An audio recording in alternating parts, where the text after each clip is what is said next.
and I'm just ready to get this party started tonight. I'm ready to get my partner, He-Son, on here. Brother, how you feeling today, and how you feeling about tonight's show when we're about to get back into part 3 with these magic mushrooms? Man, I'm excited. They say 3 is a magic number. All the planets are direct. All the planets are direct. The possibilities are endless. I'm waiting to see what we're going to get into tonight. Oh, so now you want me to, so you're trying to make me do a little astrological summation before we get started, huh? Is that what you're saying? Hey, you said it. You said it. What's up? I don't mind if I do. One of my particular philosophy is sequence of events, and I got that from Santos. And I sincerely believe that the unseen forces are guiding all of this, just like the computers that are below the Planck level that are handling all of the AI that we're operating on, and we are just mere pawns in the game. We don't know how deep it is, just like Baba Kilindi has told us in the last 2 episodes. And I really had never tried to think about the sacred plant medicine and astrology in the same boat, but I am a practicing astrologer, and a lot of people have been asking me, well, all the planets will be going direct. What does that mean? What does that mean? Well, I always start with when the planets were in retrograde. They were always giving us time to redo, time to rethink, time to readjust. Everything that starts with the word refund, remember, relive even. And now when it's time to go direct, it means like they're really not going to be playing with us anymore. We've already had the allotted time over the last 18 months of various retrogrades, various eclipses to have certain things brought to the surface. You know what I'm saying?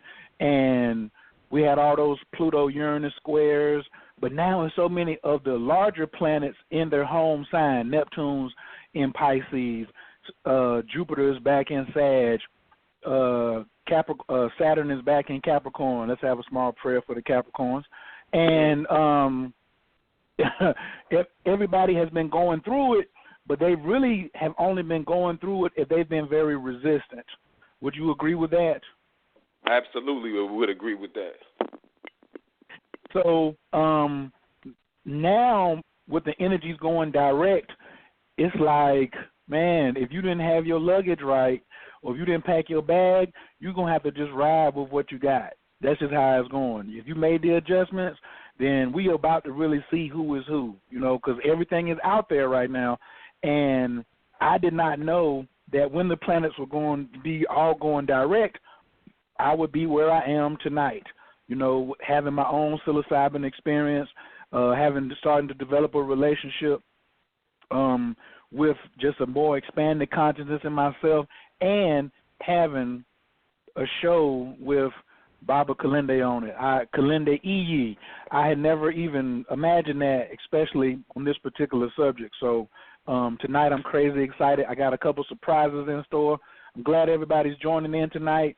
917-889-3803 is the call-in number. And at any time, if you got a comment, question, or feedback, all you got to do is press 1, and we're going to bring you directly in. Today before I came on, though, I was searching for something, and I saw this story, and I want to read it to like put things kind of interesting. In a mother's womb were 2 babies. One asked the other, "Do you believe in life after delivery?" The other replied, "Why, of course. There has to be something after delivery. Maybe we are here to prepare ourselves for what we will be later." "Nonsense," said the first. "There is no life after delivery. What kind of life would that be?" The second said, "I don't know, but there will be more light than here. Maybe we will walk with our legs and eat from our mouths. Maybe we will have other senses that we can't understand now." The first replied, "That is absurd. Walking is impossible. And eating with our mouths? Ridiculous. The umbilical cord supplies nutrition and everything we need. But the umbilical cord is so short. Life after delivery is to be logically excluded." The second insisted, well, I think there's something in, maybe it's different than it is here. Maybe we won't need this physical cord anymore. The first replied, nonsense. And moreover, if there is life, then why has no one ever come back from there? Delivery is the end of life. And then the after delivery, there is nothing but darkness and silence and oblivion. It takes us nowhere. Well, I don't know, said the second, but certainly we will meet Mother, and she will take care of us. The first replied, Mother? You actually believe in Mother? That's laughable. If Mother exists, then where is she now? The second said, she is all around us. We are surrounded by her. We are of her. It is in her that we live. Without her, this world would not and could not exist. Said the first, well, I don't see her, so it is only logical that she doesn't exist. To which the second replied, sometimes when you're in silence and you focus and really listen, you can perceive her presence and you can hear her loving voice calling down from above. Utmuto a Lileknek, Mother Earth News. Son, what do you think about that passage? Right? What do you think about that? I love it because it's absolutely true. And if you think it's not true, get your grams up, and you too will bear witness to the development within the mother. That's my word. Man, you said that one right on time. Tonight, the Magic Mushroom and Evolving as a Sovereign with special guest Kilindi Iyi. What's beyond death? Evolution versus revolution. What's beyond the beyond? Tonight on this show, international scholar and master teacher Kilindi Iyi of the Tamarian Institute will be laying out strategies about evolution instead of revolution and expanding from where we are now to where we really can go. This will be an envelope-pushing conversation. Pen and paper is a must. Feel free not only to call in, but to press 1 at any times if you have any comments, questions, or feedback. Tonight I want to introduce you all with a big round of applause to the brother whose page I got that from, who is our special guest tonight and who has been on the first 2 shows, and now he's on part 3 tonight. Put your hands together for brother Kilindi Iyi.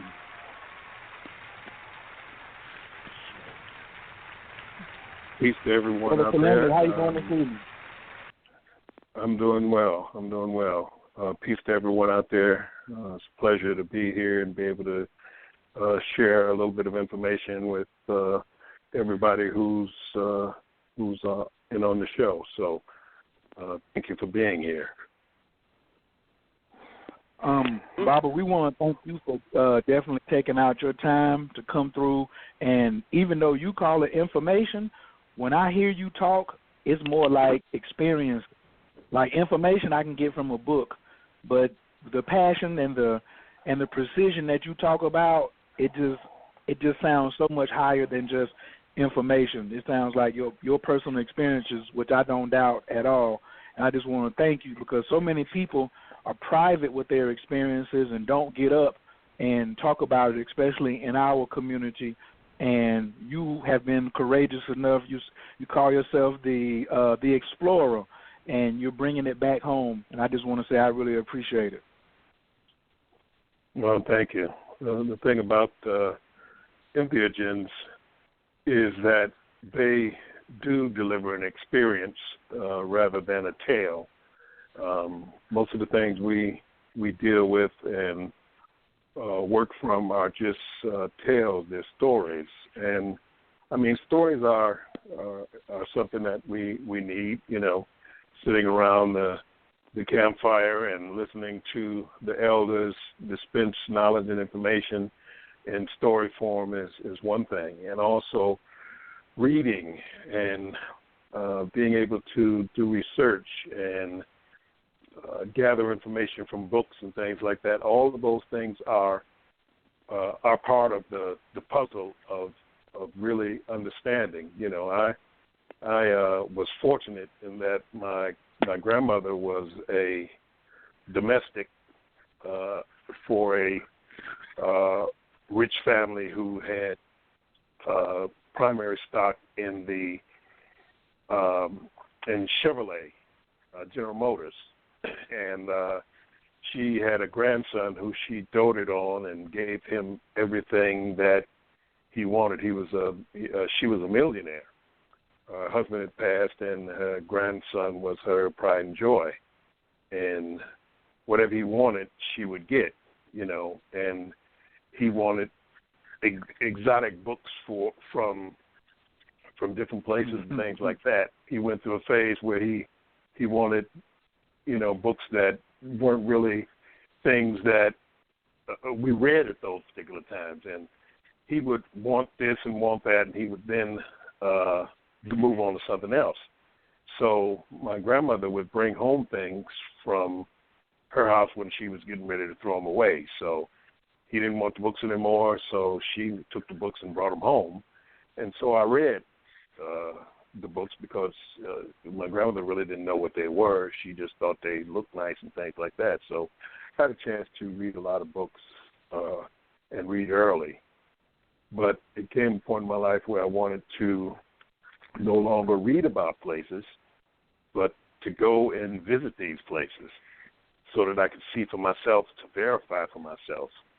And that's how, I started to move out into the world and start traveling, to be able to actually see for myself the things that I'd read about in those books. And that's why I called myself an explorer, because most of the places that I went to, I went alone. And I recall the book Journey to the Center of the Earth by Jules Verne. And when one of the characters in the book said that the man who first journeyed to the center of the earth, Arnie Saknussemm, he said alone that this man went down here by himself with nobody else, no helpers, no guides, no nothing. He went out into the darkness and down to the center of the earth, but he did it alone. And that's one of the things that I remember from my childhood, that, the explorer goes alone. Wow. Woo, boy. Last week. And that's yeah. No, go ahead. No, you said, no, go ahead. You were saying last week, I said what? No. I can just bounce off of that. I know you can. I was just going to let you get warmed up, but because I had last week, there was, tonight I picked the subject about evolving as a sovereign. And there were some things that you said last week. I feel that you were channeling them down. If I probably made you try to get you to quote it right now, you'd probably be like, say what? But you were in that space. And so I listened to that, and then right before the show, when I read, that was something that you put on your page like a year and a half ago, or in 2017, about these two babies in the womb, and one baby was like a visionary and was ready to explore, and his twin was like, nah, it's just not logical. Why hasn't anybody come back to tell us about life after delivery? And what you mean, mama? All I see is you. It can't be no more than that, And I said, wow, what a coincidence for me to find this, where this one baby is saying, I'm just going to be a ward of the state. This umbilical cord, and wherever I'm at, I'm here, I'm a ward. But the other one was like, man, I know I'm going to be able to walk one day. I'm going to be able to, and all the things that we look at that second child, the visionary, the explorer child, we see that both of those are in us. Which one are we going to feed? Are we going to feed the one who's the super skeptic, or are we going to feed the one who just only believes, like you said last week, a materialist that's right in front of them? And I want to play this passage from last week, and then I'm going to come back and ask you something right after this. So everybody, if you didn't make the show last week, this is just a little passage about where Brother Kilindi and all of us were at last week as we were following along. And I ain't talking no fantasy. I ain't talking no pseudo stuff. Like I said, the challenge is out there for folks who think it ain't real. And I'm talking about the folks that talk the most stuff. Oh, that's not real. It ain't no ghost. There's no power left on the earth. Never was no power left on the earth. You know, ain't no such thing as no God. There ain't no such thing as no different dimensions. It's all, I'm a materialist. I believe in the bread and butter and peanut butter and bricks and mortar and stuff like that. It ain't no spirit. When you die, you're gone. That's it. One thing that I know from entheogens, and it's a big part of it, is that the only impossible thing for you to do is die. You can't die. It ain't no such thing as death. You just slough off this body and step off into something else. And the body that you step off into can look just like you. You may be a little younger, you may be a little older, and that's all pliable because you utilize it the way you do. What do you think they got Thanos and Galactus and them sitting in them chairs out in space? They just floating around in space sitting on a chair. If you go back into my talks, we talk about the chairs. We talk about sitting in space. It's all about the stools. Those Asante stools are those things. Those are Asante ancestors, the Asante folk, those who came together for war, sit on those same stools with those same symbols, those same Adinkra symbols, sitting out in the cosmos, sitting on stars to make ours look like a match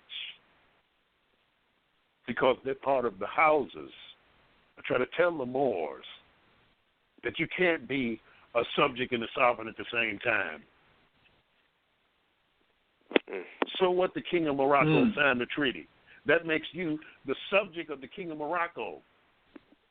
You exist and live under his bequest and behest. Sovereigns don't have nations. The Rothschilds don't have no nation.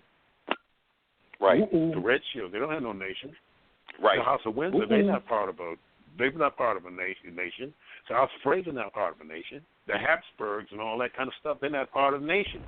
They have houses.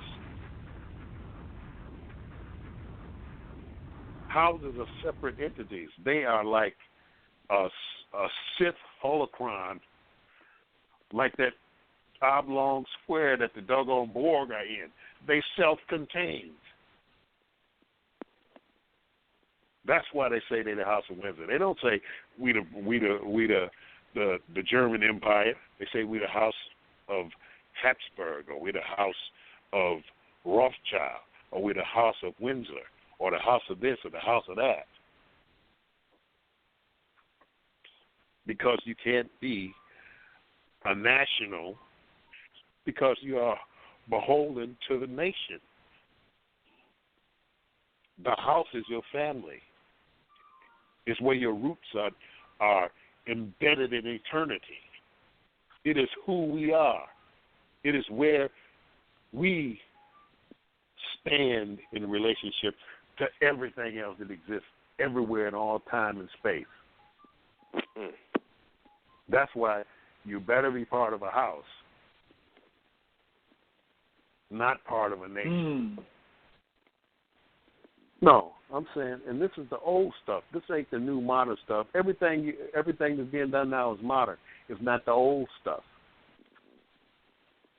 The old stuff. I got my 3 lessons, the last 3 lessons from my teacher when I was down in the grave, in the crypt with him. I spent 3 moonless nights in the grave with my teacher. And he taught me the last 3 lessons of darkness on this earth. Everything else I got to get from him on the other side. To find out that my teacher is my advisor. So when I go into the multiverse and I converse with my teacher, he advises me on what's going on every place, all the time, throughout existence, throughout time, throughout space, throughout the multiverse, throughout the infrarealms. Should the family go here? Should the family go there? Should we step to these folks? Should we close down and hold our position? What strategies do we use moving into places that have never been breached, into realms that have never been experienced? We going into places that it ain't no precedent for. There's nothing that has ever been in these places. And there are places so dark and so malevolent and so horrific and so powerful that you have to create on the fly how to deal with these things. We're talking about the realms of true power and the existence of all things at all times. And these things are available for those beings who have the courage, who have the power, who have the fortitude, to those who can look darkness in the eye, who can look the spirit of death in the eye and say, not today.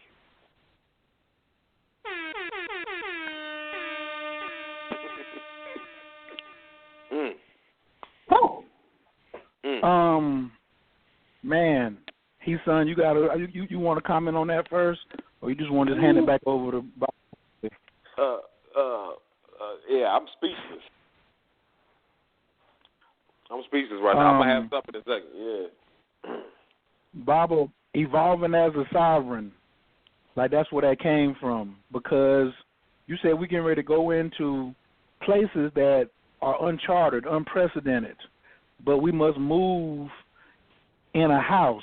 You said we better know what house we in. You can start there or at any piece of that, because, like, I feel like I'm like 5 or 6 years older just from last week on making adjustments in my own life to the truths that you said in that statement. Well, the thing is that your family is who you are. That's your ancestors that live within you. That's your connection into the embedded time of eternity. That is your connection past the life that you have here on earth in this simulation embedded within greater simulations. So when I'm talking about a house, the house is your family, it's your genetics, it's your spirit, it's your soul. It is the things that are real past the illusion. This is what I'm talking about. So when people are talking about that they're that they're sovereign, or that they're a person who's part of a sovereign nation, then it is the nation that is sovereign, not you. And you want personal sovereignty. You want that to be part of something that is yours, that you can connect it to those who have gone on before you and those who are coming in from the other realms. So, it's about being able to know and understand that. I know and understand the Moorish paradigm and what people are trying to do with that whole thing. And they're talking about, the law and paperwork and the Constitution and dealing with treaties and things like that. But, these things are good in theory and to learn, but in practicality, it's difficult to pull off because, number one, you have to have power and knowledge to be able to implement these things. Nobody cares if you got a piece of paper. Piece of paper is only good if you got an army behind it or some power behind it. Because if there's 10,000 of them and one of you, and you got a piece of paper and they got 10,000 guns, then who you think will win the fight? You know, and these people don't respect nothing. They don't respect anything. The folks who, you know, many have gone into court, and in the early days of this, you know, they just kind of dazzled and bedazzled the police and people and things like that, but that only lasted for a very short time. And then what happened from that was that, okay, they made adjustments. And those adjustments meant that, you know, we don't care nothing about that. We don't care nothing about that paperwork. And then most folks who are stuck in that paradigm don't even understand the history of the paradigm and where the original information for these things came from. You know, Black's Law Dictionary. You know, you still getting things out of out of other folks' paradigm to be able to put that. The Constitution. People don't understand that the Constitution is just a document that was written by some folks who didn't give a damn about you, and it has nothing to do with you. It has to do with putting reins on government officials whom have taken an oath to it. But it ain't got nothing to do with you. And if they don't believe in or honor their oath, then what are you going to do or what can you do? So it's difficult. But when we're dealing with personal sovereignty, you're dealing with your family, you're dealing with your own knowledge, you're dealing with your ancestors, you're dealing with power from the realm that is transferred from those realms into this realm through experience. And that's where the mushroom comes in.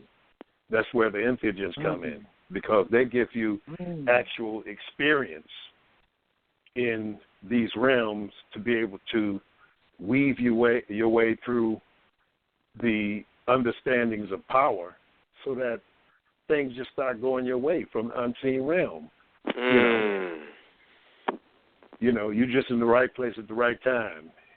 You're not there for that bullet to hit you. You're not there, and you think you're just walking through the day and everything is moving smoothly, and that's what it's doing. But it's because of the unseen forces that your house produces that puts things into a proper perspective. You know. Bob, go ahead. Yeah.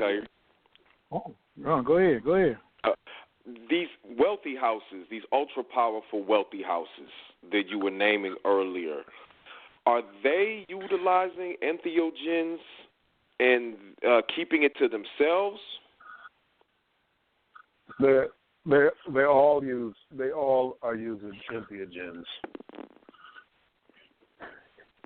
You know, they're all, you know, the Vatican, the different places, you know, high up in Islam, you know, the Hindus, the Christians of different areas of different denominations also use them. So everybody's using their entheogens on the higher levels. The Yorubas are utilizing them, you know, but they don't tell the rank and file practitioners that may be over here practicing. They don't tell them what those medicines are.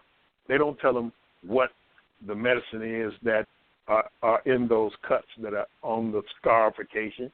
They're not just for identification.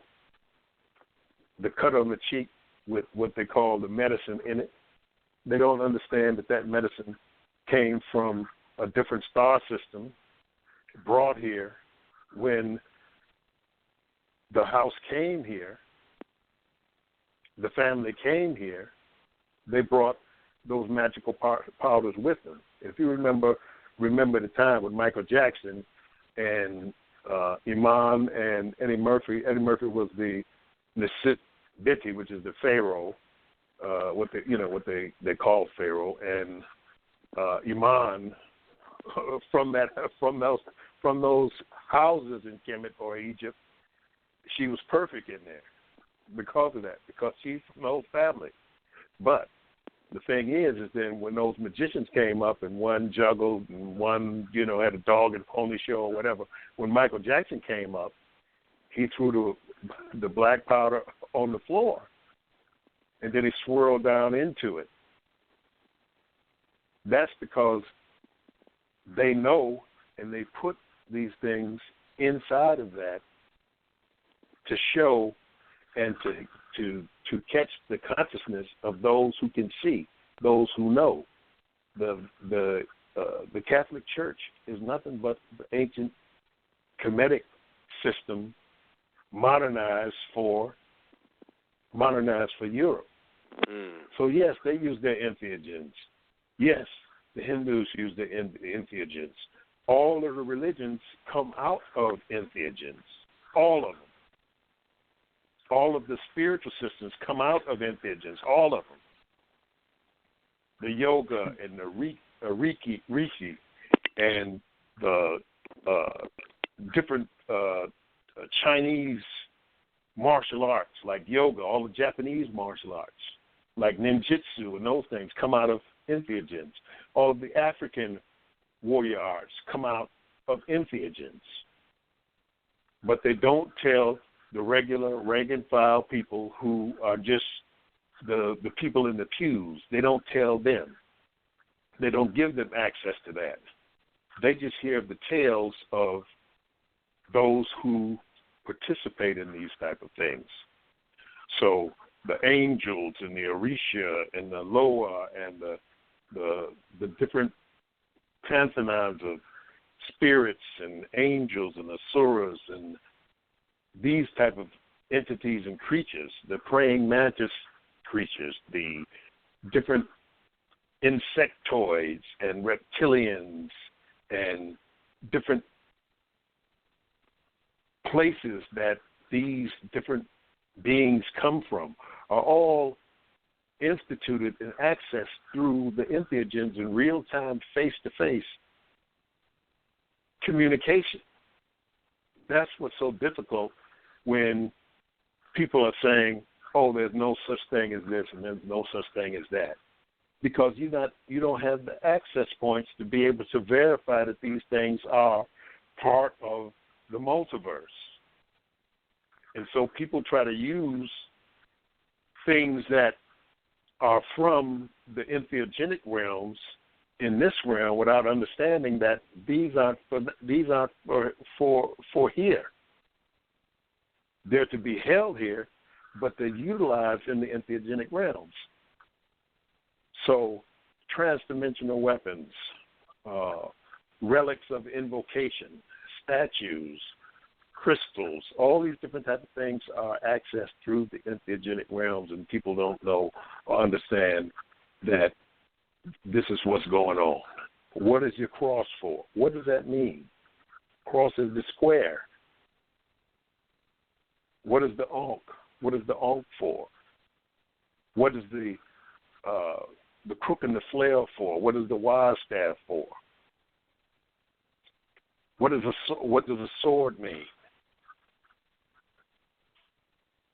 I saw Joyous, which is the sword of Charlemagne. Charlemagne, grandson of Charles Martel. Charles Martel is the one who at the Pyrenees Mountains stopped the Moors.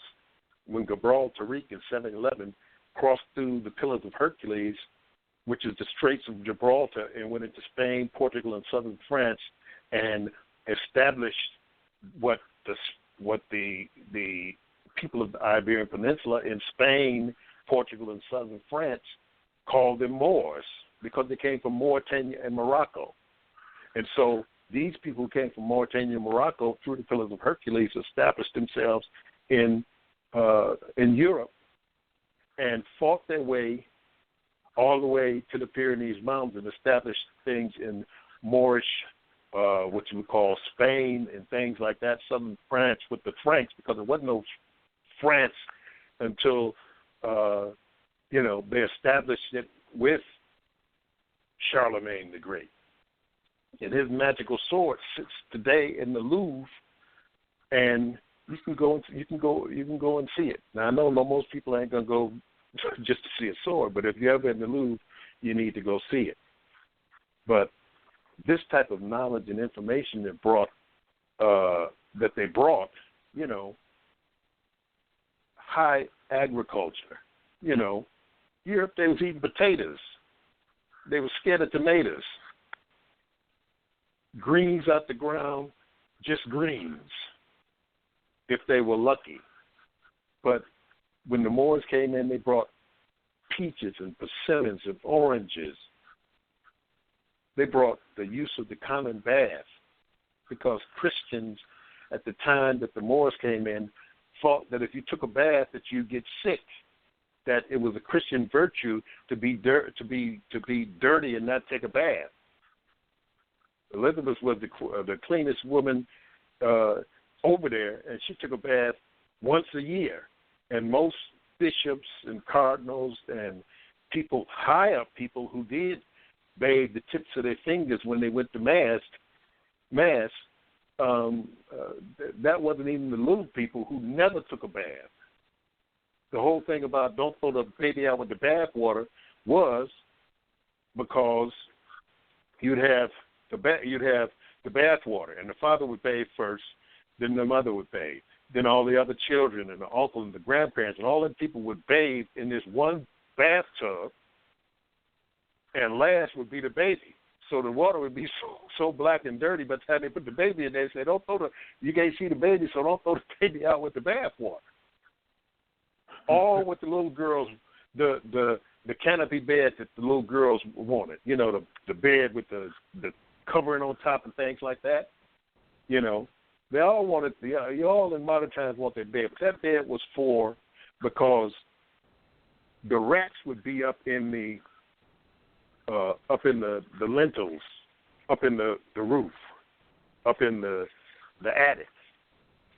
And they would be walking along the lintels, and that piece of fabric over top of the bed was because those rats would shit off the lintels, and the shit would drop. You'd be sleeping in the bed, and the rat shit would just fall down on your face.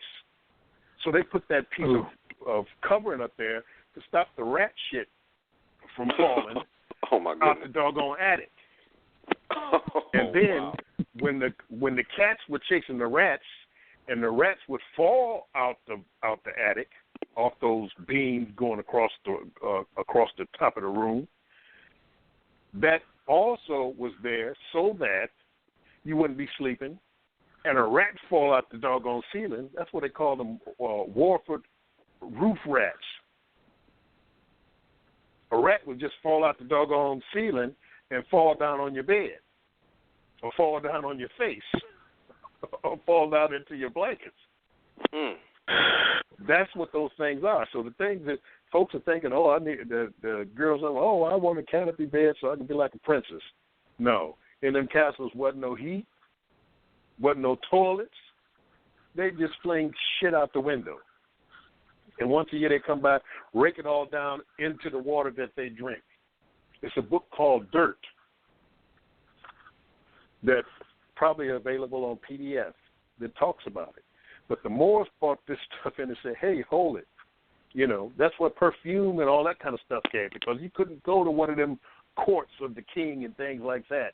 The stench would hit you 100 yards before you get there. So that's why they put perfume on the handkerchiefs and things like that, and wave it around and sniff it and stuff like that, pull it out their sleeve and sniff it, so that they could stand being in the court, because they wasn't taking no baths and stuff. This is what the Moors brought in. They brought in the first universities. They brought in algebra and mathematics and all these different types of things in the so-called Dark Ages. So this is what the Moors brought into Europe, and the knowledge that they brought into Europe. And I've been to Moorish Spain. I was in Toledo and Madrid. Toledo, I was in there looking for swords. going through the different things looking for swords. So I've been there, and I've seen myself the architecture and the things that they built and all of the slick gadgetry at a time when it was hardly anything going on. But all of these things were still fed off of the entheogens. Everybody in the know had taken them, even going back into Greece and things like that, where you had all of the folks who were supposed to be the smartest folks, Herodotus, who was supposed to be the father of history, or it's called the father of history. But the first time you see or you hear Herodotus is going to Egypt to learn history. So how are you going to be the father of history and you write, the first thing you write is talking about I'm going to learn history from the Egyptians and I'm the father of history. Right.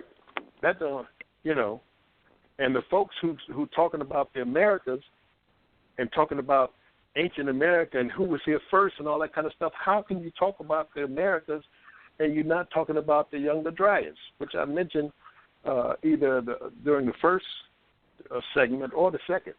How can you talk about that? Because that was the cataclysm that made all of the high culture and civilizations that was in North America vanish. You can't talk about who was here first. You got to talk about the Clovis people. You got to talk about the Folsom people.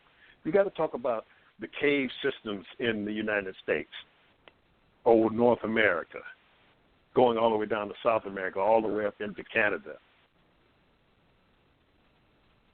These are the things that were taken out of North America. A lot of things were destroyed. So when we're talking about mushrooms, when we talk about information, all these things are still preserved in those realms that will show you what was happening many thousands and thousands of years ago. It has time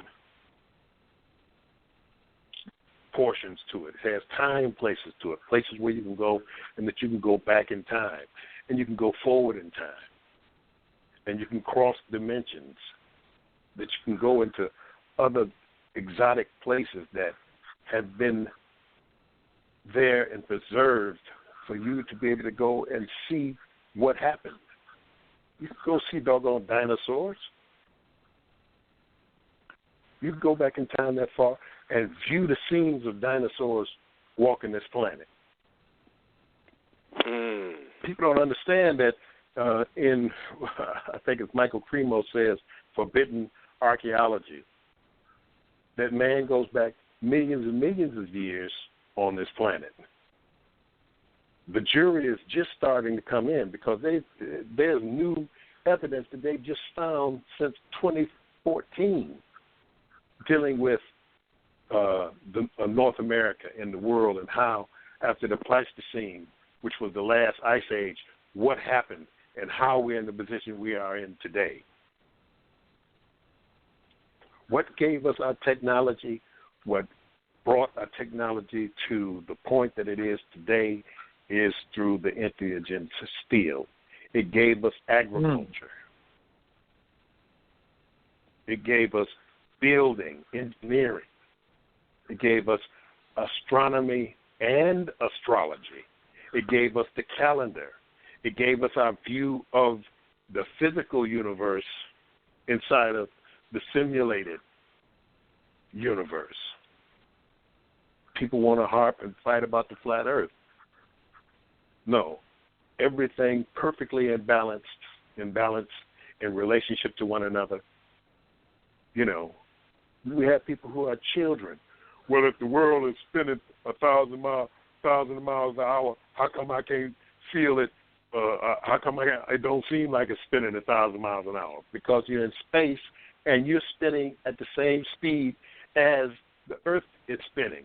So if you're spinning at the same speed the Earth is spinning, you can't feel it. It's just like being in a car. Once you start, you can be going 100 miles an hour, but you're going 100 miles an hour with the car. How come a fly that flies in the window and your car going 100 miles an hour, how come the fly, if it flies up from the seat, it don't run into the doggone window at 100 miles an hour? It don't run into the window at 100 miles an hour because it's in the car moving at 100 miles an hour. So it can fly up straight and is not going to run into the window. So the strong force, weak force, gravity, electromagnetism, quarks, gluons, muons, atoms, quarks, all these different subatomic particles that make up the physical universe are engineered, just like the organisms are engineered, just like the molecules and the particles and things like that. They're engineered from more subtle energies that scientists are just learning to even try to be able to look at to understand. But with the entheogens, you don't even have to know where they are. On a long Saturday night, you can experience these things. You can see them. You can touch them. You can see how this thing works. Well, have you ever been in space and seen that the Earth is round? I've been in space. I've been in the other areas of experience that show the same thing on different levels. So when I go into the entheogenic realms, I see the Earth as a sphere. Not a perfect sphere, but, not perfectly round, but it's round. And all the other planets are round. All the other planets are spheroids. So I'm not going to argue. I don't have time to argue about the Earth being flat. Argue that with Columbus and them. Columbus thought he was going to fall off the side of the Earth. It's Alonso Nino, who was the Moorish navigator, who was on the Santa Maria, had the Moorish maps because that's how they knew where they was going. They wasn't just wandering around. They told us that in school, that Columbus discovered America. Number one, he never made it to America. He made it to Hispaniola. Columbus never came to North America. He got to Haiti. Got there and started enslaving folks. Oh, well, I tell you what. Y'all showed us such a nice time. Why don't 50 or 60 or 100 y'all get on the ship and we're going to take you back to where we are in our place. We're going to show you around, show you a good time, feed you. And then in, 8-10 months, we'll bring you back. So the people got on the doggone boat, rowed across there, and as soon as they got on the boat, they clapped them in chains, threw them in the hold of the ship, and presented them slaves to the king and queen. They come back, say, hey, what happened to Freddie and Sam and Sasha and them when y'all took them over? They said, oh, when they was over there, they had such a good time, they just wanted to stay. So why don't some more of y'all come on with us, and we'll show you that Sasha and them is cool and everything, so they get on the It's no different than when Cochise and Geronimo and the rest of them was running around out west, and the soldiers couldn't do nothing with them. They beat the hell out the soldiers. They beat the hell out the soldiers, and the soldiers say, "Okay, y'all beat us. Y'all really whipped us. Okay, nobody bring no guns. Come on down to the fort, and we're gonna sign a treaty.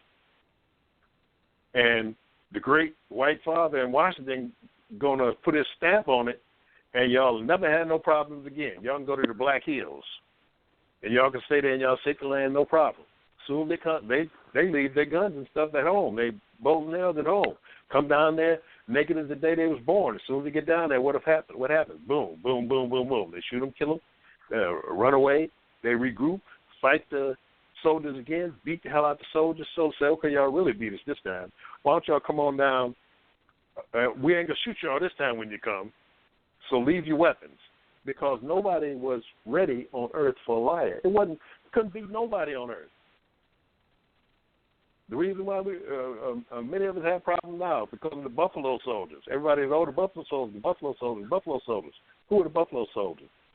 Buffalo Soldiers were the ones who, in the Spanish-American War, beat Teddy Roosevelt and his buddies from Princeton and Harvard and stuff like that who wanted to go fight, beat them to the top of San Juan Hill because they're the one that won the doggone war.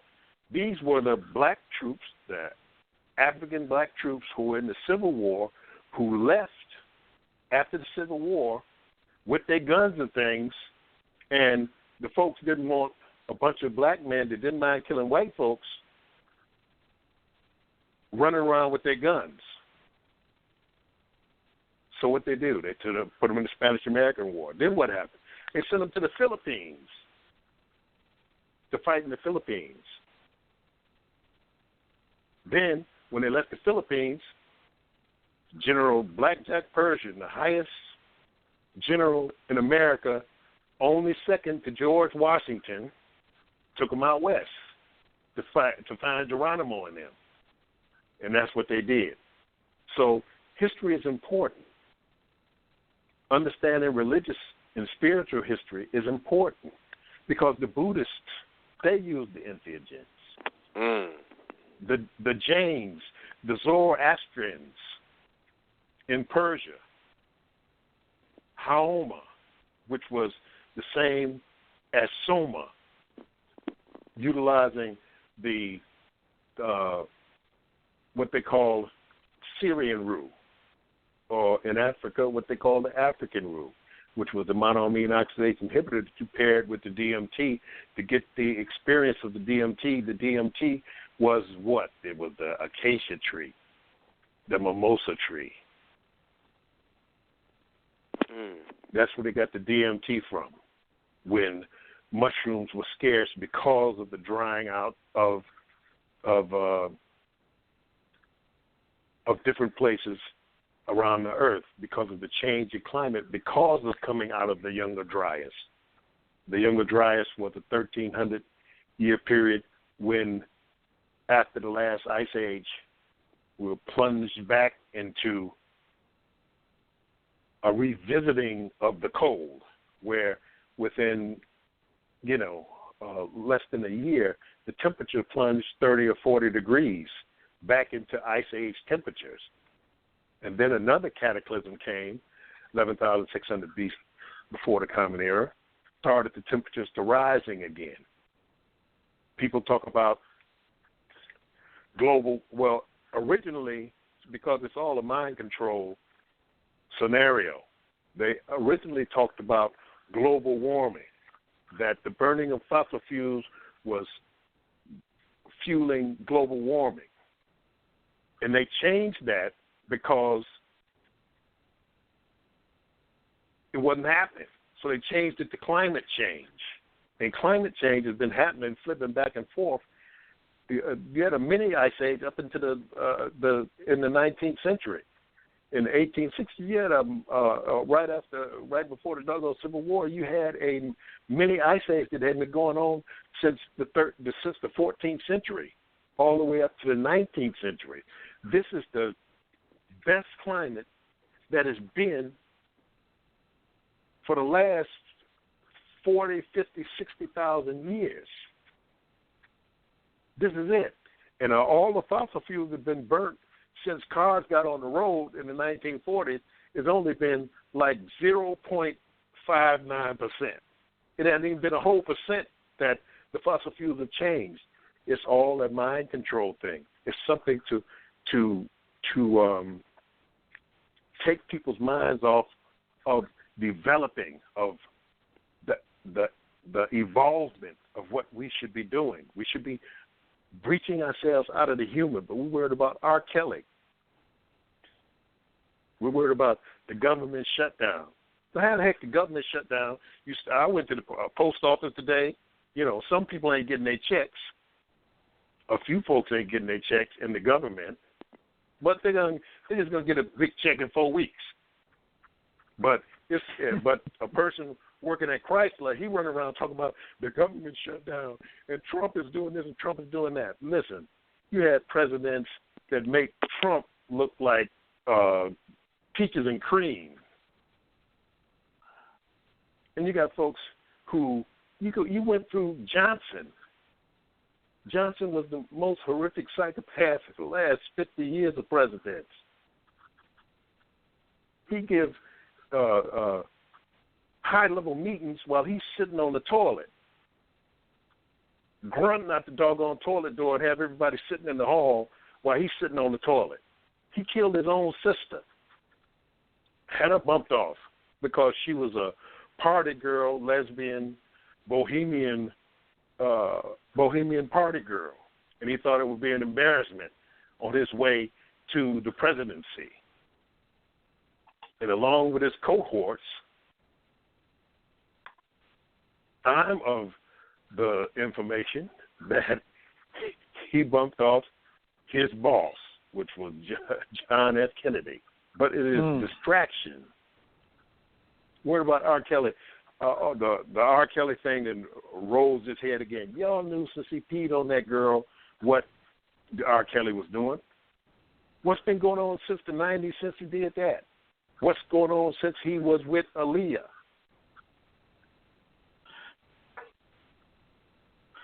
Y'all didn't know about that? Y'all didn't know then that R. Kelly was a predator?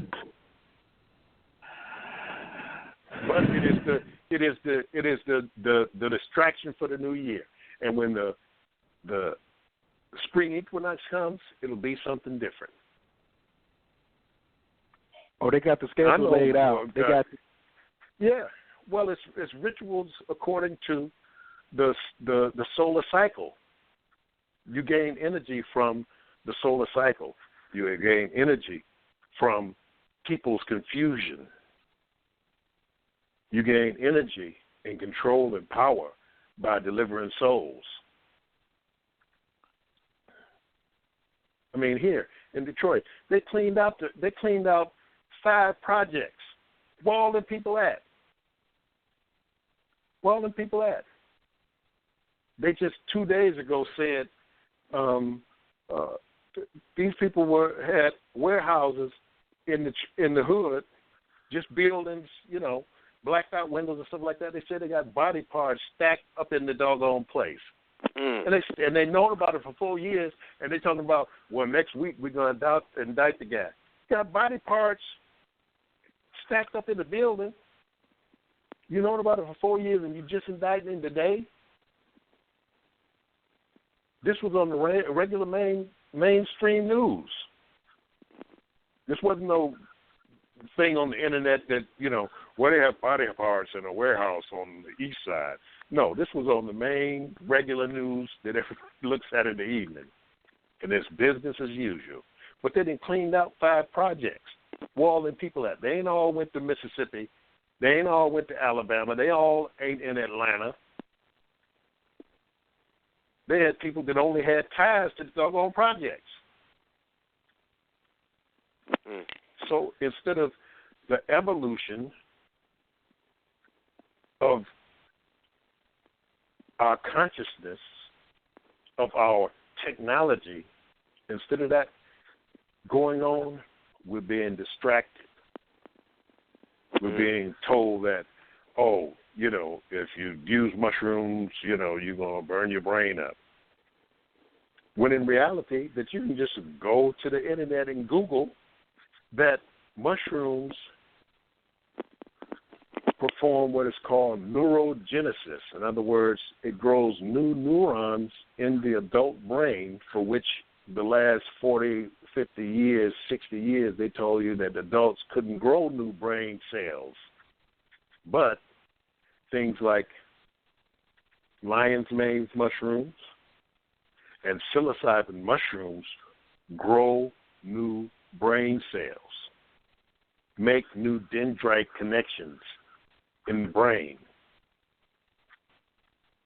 deal with your depression and all of those different type of things. The study started in April in Australia that mirror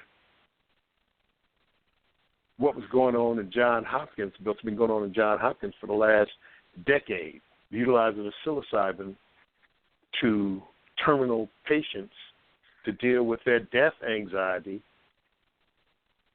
while looking death in the face when they come into the room and say, well, we fought this cancer for 2 years and now it's metastasized and you only have 3 months to go.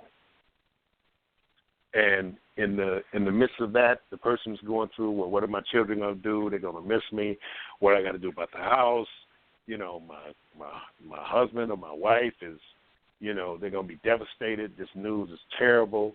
I'm depressed. I'm taking all this medicine. I'm sick. What do I do? What do I do?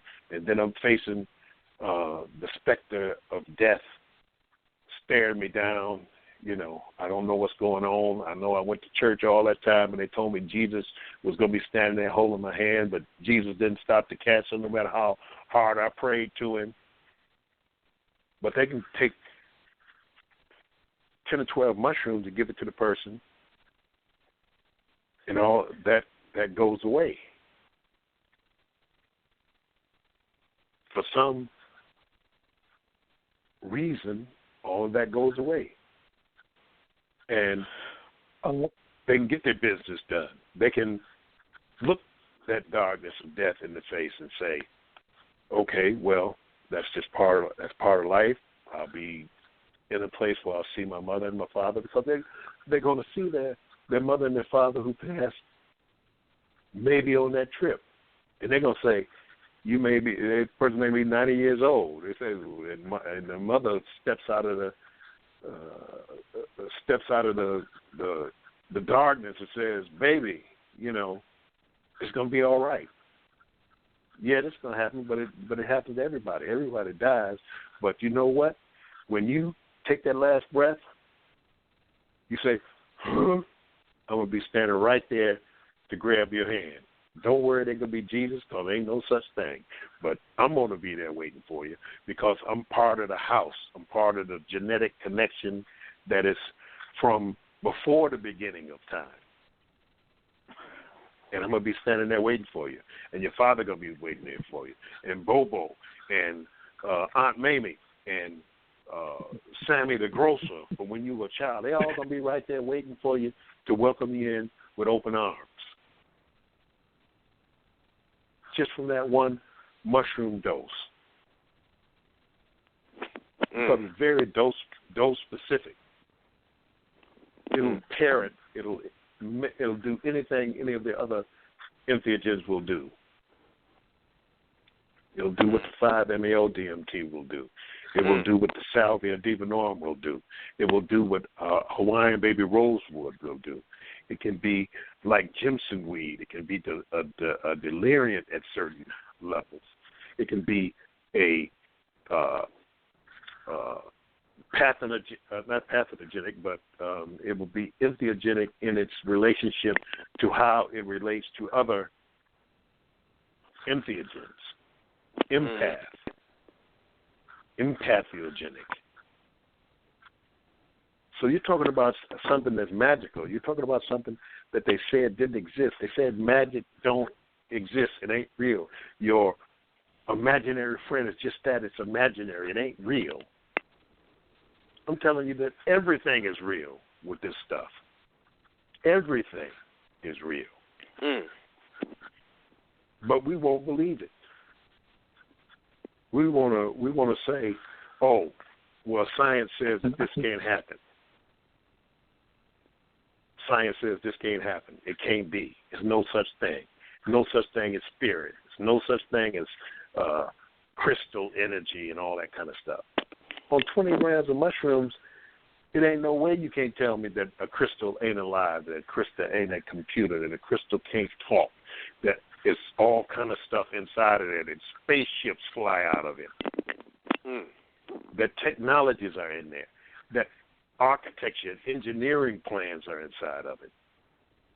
How to build the craft is inside of it. How human beings came to exist are inside it. Histories and all these different wonderful things are inside of crystals.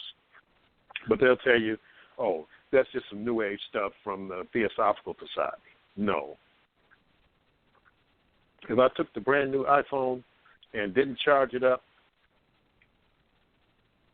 and a cataclysm happened, it fell in a hole, got buried, some people survived.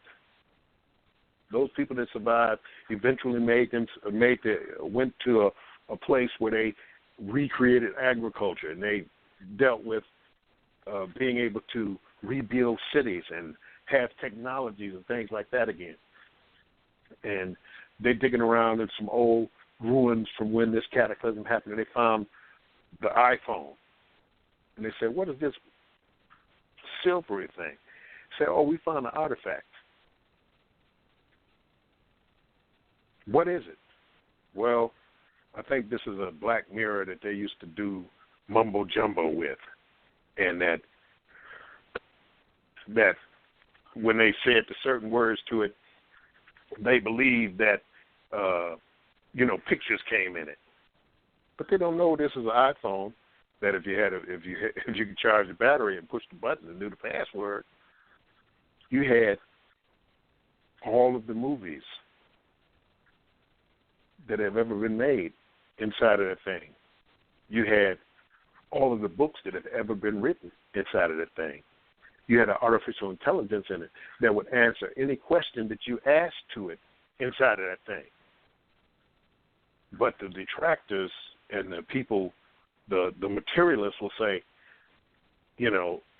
that's just a piece of some stuff that these old primitive people had, and it wasn't anything. That's the same thing they're saying with the crystal. They got the super iPhone in the crystal, the supercomputer in the crystal, but they don't know how to charge it, they don't know how to push the on button, and they don't know how to observe it. It's the same thing. So these entheogens that open and give access to these objects are what the keys are. It's the key to us getting out of this that we're in. It ain't about building new schools. Oh, sorry to tell folks. But we still have people that are so behind the times, so backwards. We need to, if we just had better education and we had some new schools and better teachers, we could, be able to get in college and then get a better job. Who in the heck is talking about a job in 2019? Who's talking about a job? Who's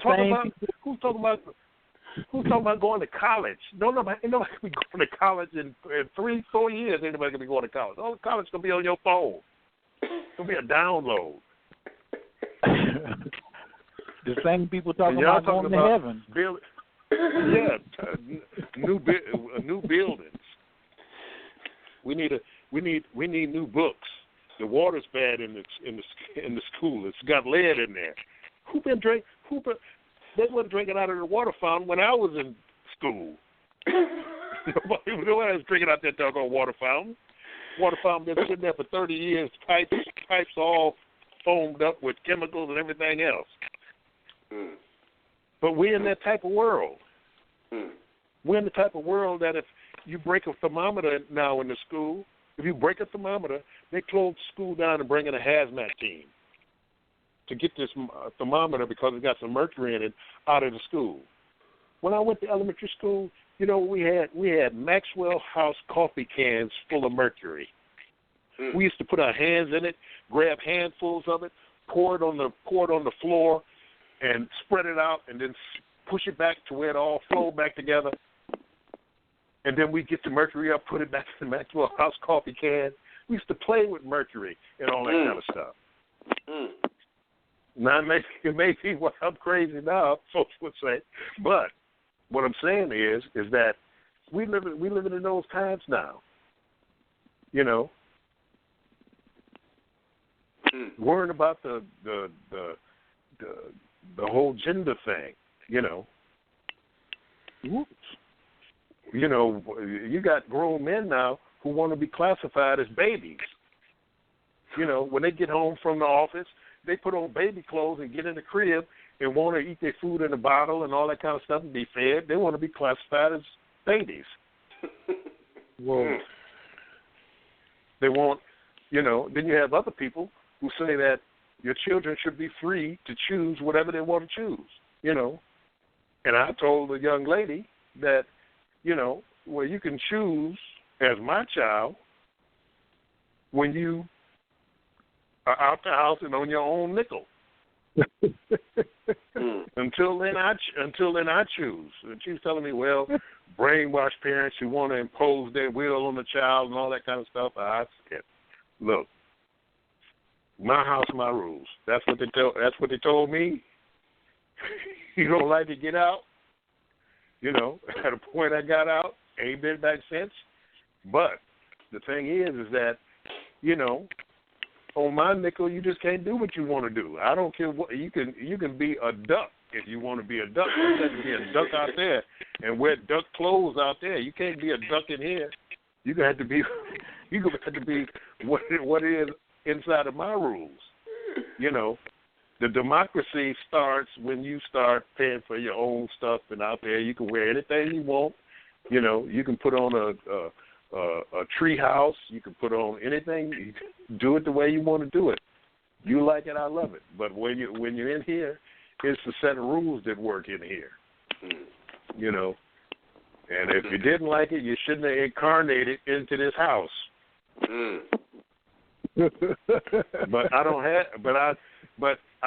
have that problem with my children, which are all grown. I don't have that problem with them because, you know, they know who they are, they know where they come from, and they know that the house that they grew up in had certain rules and regulations that will follow. So they, in my opinion, are well-adjusted, well-rounded adults and are moving through life as good as anybody else.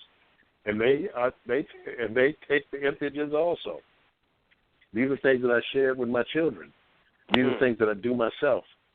You know, I'm the cook that tastes the soup before I give it to everybody else, because you got people out here that's going on theory that they never did what they're talking about, and they're trying to give it to somebody else.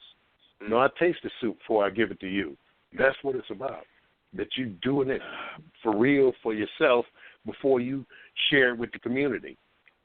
Don't tell me what other folks have told you. You know, it's hard to deal with people. It's hard to deal with people, especially the research community, especially our community, dealing with things. You know, you got people who talking about evolution, but they ain't never read Darwin's work, Origin of the Species, and the Descent of Man. And they'll talk about, well, Darwin said that we was descended from monkeys. No way, he didn't say that we descended from monkeys. Read the book before you start talking about it. As a matter of fact, he don't even talk about human beings at all in the book. It ain't till the Descent of Man that he talks about human beings. He talks about finches in the Galapagos Islands.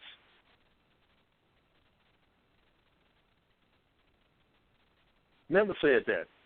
Y'all that never watched the Three Stooges, King Root and Toot, The Missing Link, said that we can't find what it is that we came from. This is what the book said. You know, that it's a missing link. That we had, you know, not that human beings descended from apes, that human beings are apes.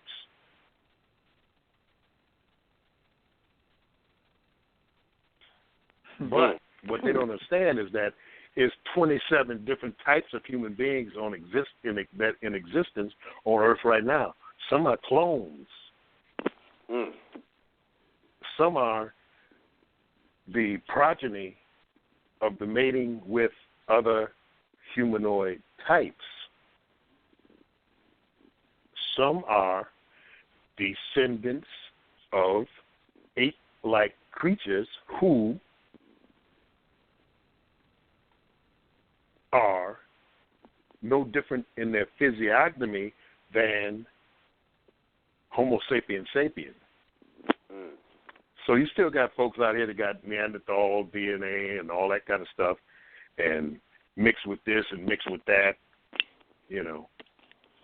But it's 27 different types. And until we understand that, that's why you got the Rh factor blood, you got the rhesus monkey blood, and all that kind of stuff. Everybody ain't got the same blood. We may all look the same, but we ain't all the same. And then when it even goes into the infraparticle realm, talking about the alls of existence, there's no such thing as the alls of existence. There's no alls of existence. Everything is one. Everything comes from one source. Nope, they got standalone systems that are not connected to this source. And there are gajillions of them. Gajillions is just it's so many that it don't make no sense even trying to fathom it. It's just big. It's bigger than Google. It's bigger than billions and trillions and quadrillions and all that kind of stuff. Just a big-ass number that are different from and separate from everything that exists. Because this universe is only one universe in gajillions of universes. Gajillions of simulations. Simulations embedded in simulations embedded in simulations. Because when the 5G goes online, and they way past 5G, that's just the next one that they want to sell you because they're going to sell you stuff until they can, you know, stop selling you stuff. Until selling stuff don't make no difference no more. You know, they want to. That's why, you know, the American Auto Show is this week in the city of Detroit, and they're coming out with the new cars. Now, they had the new cars from the 60s, you know, but now they were called concept cars. They had them back in the 60s and 70s and things like that. The concepts of all these cars that are going on now, they just put a different body on it, but concepts of the innards of it is concepts, innards from 40 and 50 years ago. The whole thing was the electric car now. Because the electric car with the artificial intelligence that is charged by the road, because they put in, I believe, Switzerland or something like that, they put in the road that charges the car. So you got solar charging while the road is charging and all of that stuff going on that's coming into its own now. So simulations embedded in simulations, virtual reality, augmented reality, are coming into their own now. This is going to be the next thing. It'll be within less than 10 years, it'll be virtually indistinguishable from what folks are calling a primary simulation. But it's not a primary simulation, it's an embedded in simulation, but we call it real, regular, 3-dimensional, 5-sense reality. You'll be able to taste, you'll be able to feel, you'll be able to eat food that is not even real but taste it. You'll be able to smell stuff. You'll be able to have sex and feel it, but it'll all be holograms. It'll be virtual reality. It'll be augmented reality. So it's no different than one of those movies where you're sitting in a vat and experiencing all life while you're sitting in a vat or sitting in your bedroom or sitting in the chair like Arnold Schwarzenegger. So, yes, this stuff is on top of us. The only way that we can see our way to be able to understand what's going on is through the ingestion of the tryptamine hallucinogens and being able to manipulate reality from a vantage point of our experience inside of the multiple realities included in the access points of that entheogenic realm through ingestion and direct experience of reality as we put it together. Manipulating the matrix, manipulating reality.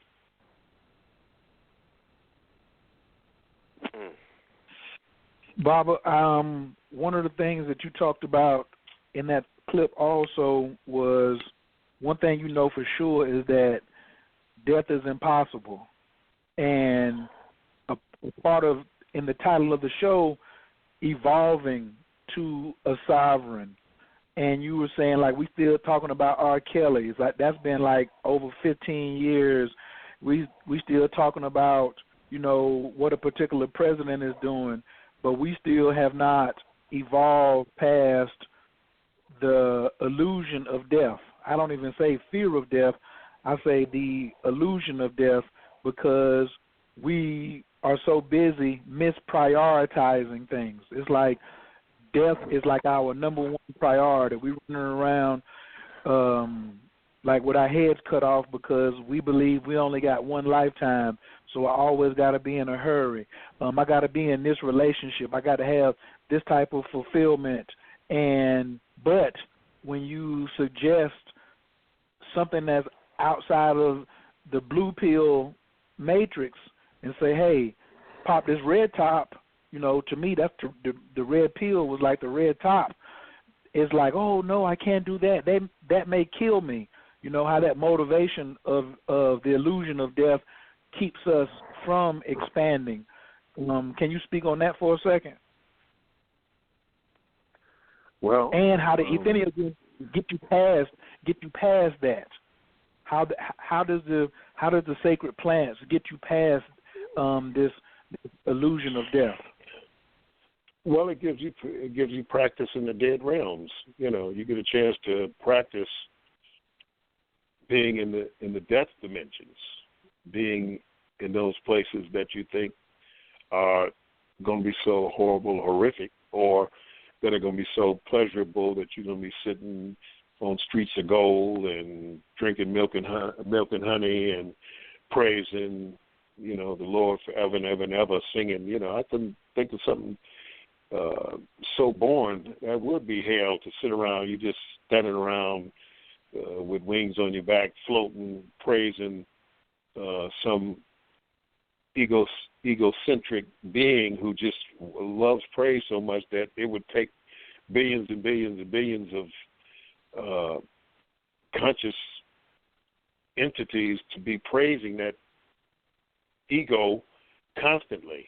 You know, I couldn't make it through the first song. You know, just you know, because the thing is this: if it was part of the dynamic that once you die and there's nothing, then you wouldn't know it anyway. So it wouldn't make any difference. If there is in a different scenario, then where do you want to be, and how do you want to play your hand in it? How do you want to exist in it? How do you want to be in it? So what the entheogens do is give you a chance to be able to practice being in those realms before you get to those realms. And dying in the entheogenic realm is real easy. As a matter of fact, you die so many different ways. I've died so many different ways. It's kind of like in Dr. Strange when he was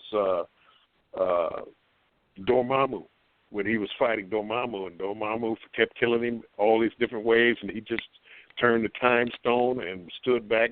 Dormammu, you know, how long are we going to do this? You're going to keep doing it? Dormammu kills him because we got him in a loop, you know, that he just keeps coming back until he say, okay, wait a minute, hold it. I'll work with you. Just let me out of this loop. So how do you want to play your hand? Well, you understand how to play your hand by being able to practice death, and the entheogens especially the tryptamine hallucinogen, because it is brain chemistry. It is actually what your brain runs on that is part of the dynamic of what this whole thing is. So you're able to practice death so that when it comes, you're not feared, because you're like, I've been in this place before. This is familiar. This ain't nothing to be scared about. This ain't nothing to be worried about, because I've been here before. I did this once a month for the whole second half of my life. I know that if some come through walking, some come through crazy looking, that okay, well, I'm gonna just walk on past it, because I've walked past it under the influence of the entheogens. So that's what it does. It gives you the understanding that, hey, I'm here, and there's no way for me to die. No way for me to die. It's a unbroken continuum. It's only when you go to the light thing, because you think Jesus is gonna be over there or something. So you think go to the light, and then they put that big flash on you, and you next thing you know, you turned upside down, been held by your heels, and somebody spanking you on your butt so you could breathe, and you right back in the same nonsense you was in. They got to go through the whole scenario again to get to the point to where you got to do this over. But if you understand, you can just step right on into the trip and keep right on going, where you have your power, where you have your ability to be able to manipulate reality into what you see fit as an existence that you want to be in. So, hey, it's about really practicing death with the entheogens. That's how you get a chance to understand that once you step off from your physical body, you're going to be right where you've been all along. You ain't going to be no place no different. Can you also, you said your teacher taught you the last 3 lessons of darkness up under 3 moonless nights. 3 moonless nights, yeah. In all of the footage and things and past lectures that I have heard of yours in my research, I have never heard you, speak on any of your teachers. What could you tell us something about your teacher, or what led you to sharing that about him or her last week and those 3 moonless nights? And what are the last 3 stages of darkness, if you can share, or if you want to share? Well, I mean, it was just to show my resolve in wanting to know and to learn. Now, for a person to get down in the crypt with someone who's passed on to the next realm and spend 3 nights with them, talking to them, it shows the resolve of wanting to know. This is something that I did because I wanted to know what is death and darkness. I was just on the Facebook, and the guy said, it was on a DMT page, and the guy said, well, this is my first time taking DMT. What can I expect? And what's going to happen? I know what you expect you're going to be doing. I don't know.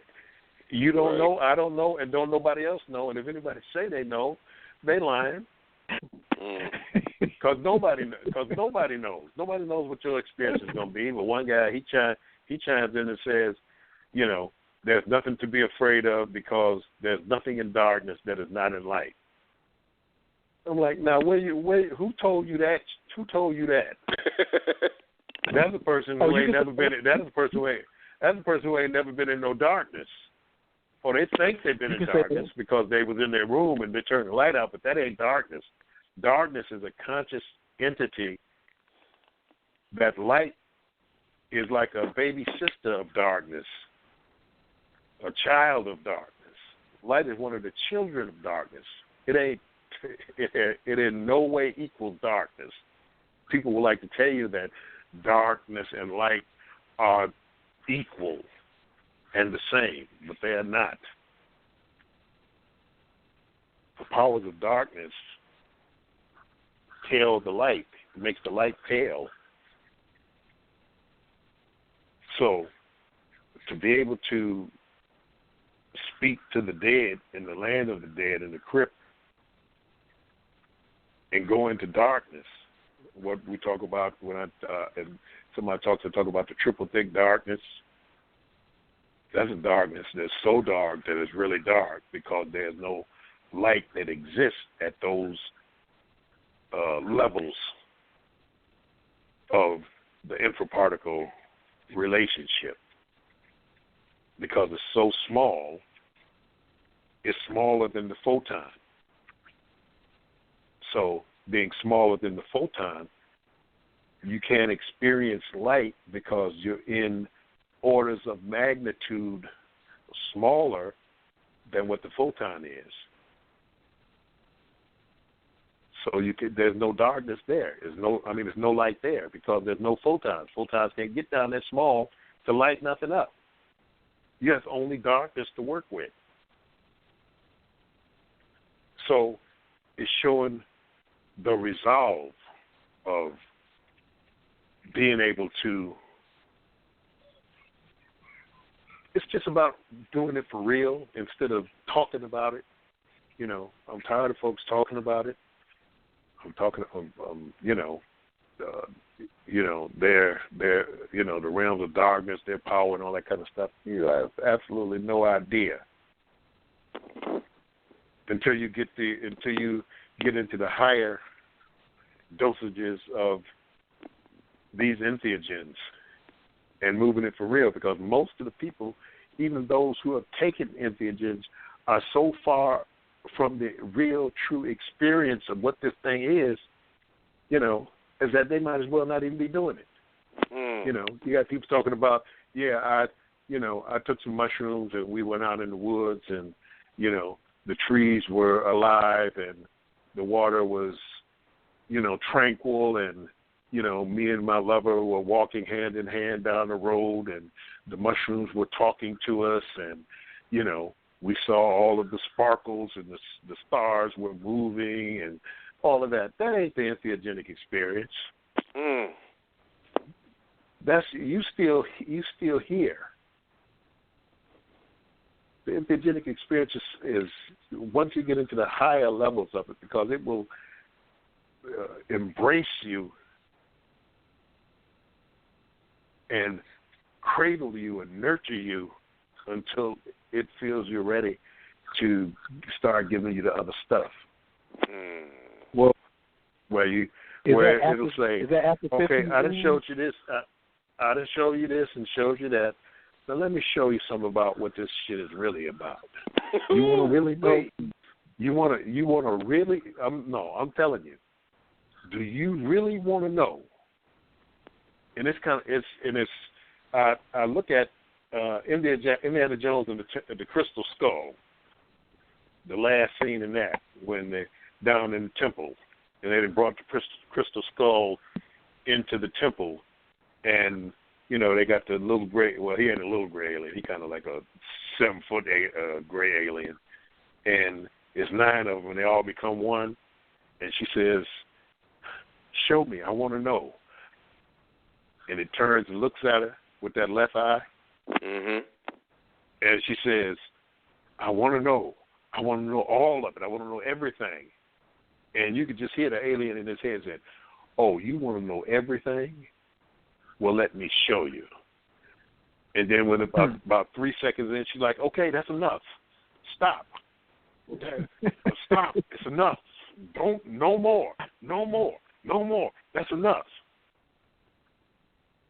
And that's what this thing will do. it will show you the real of what this all is.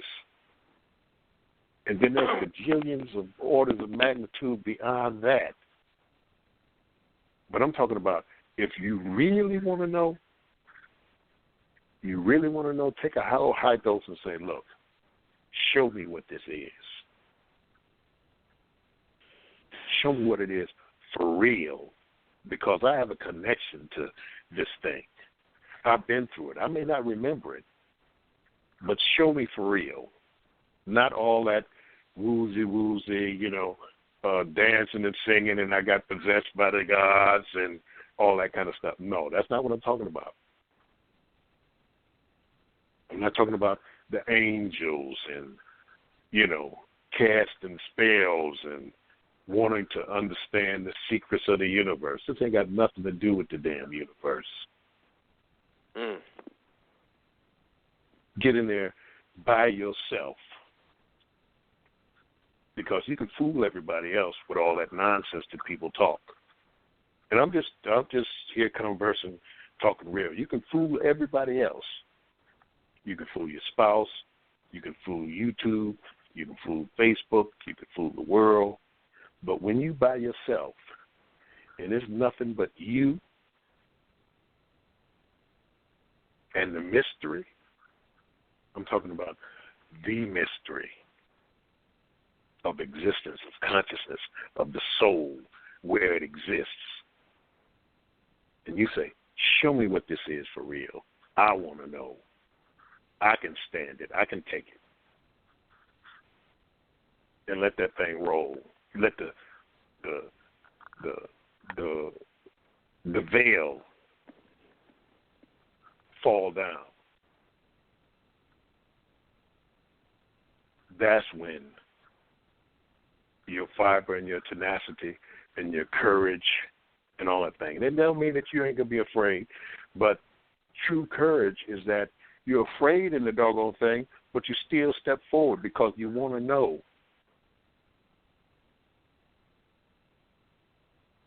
You want to know. What is this all about? What is consciousness? What am I? What is this thing all about? Who started this shit?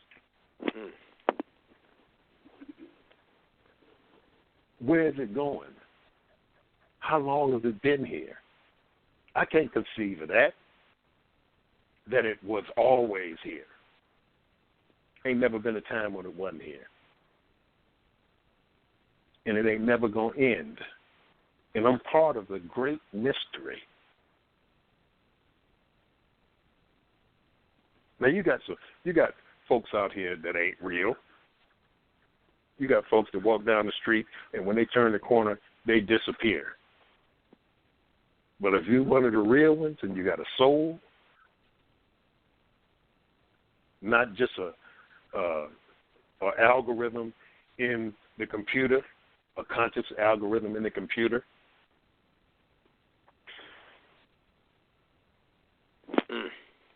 they got things out here that are old, that are older than time, older than this universe, that are older than this universe and older than all of the universes, because this thing goes in every direction forever and always has been. So when you say, show me that, show me this, show me what it's really about, and you're alone and you ain't got nobody to grab onto, because when it comes down to it, you're alone anyway.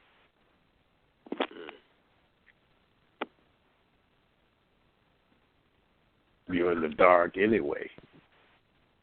Bob,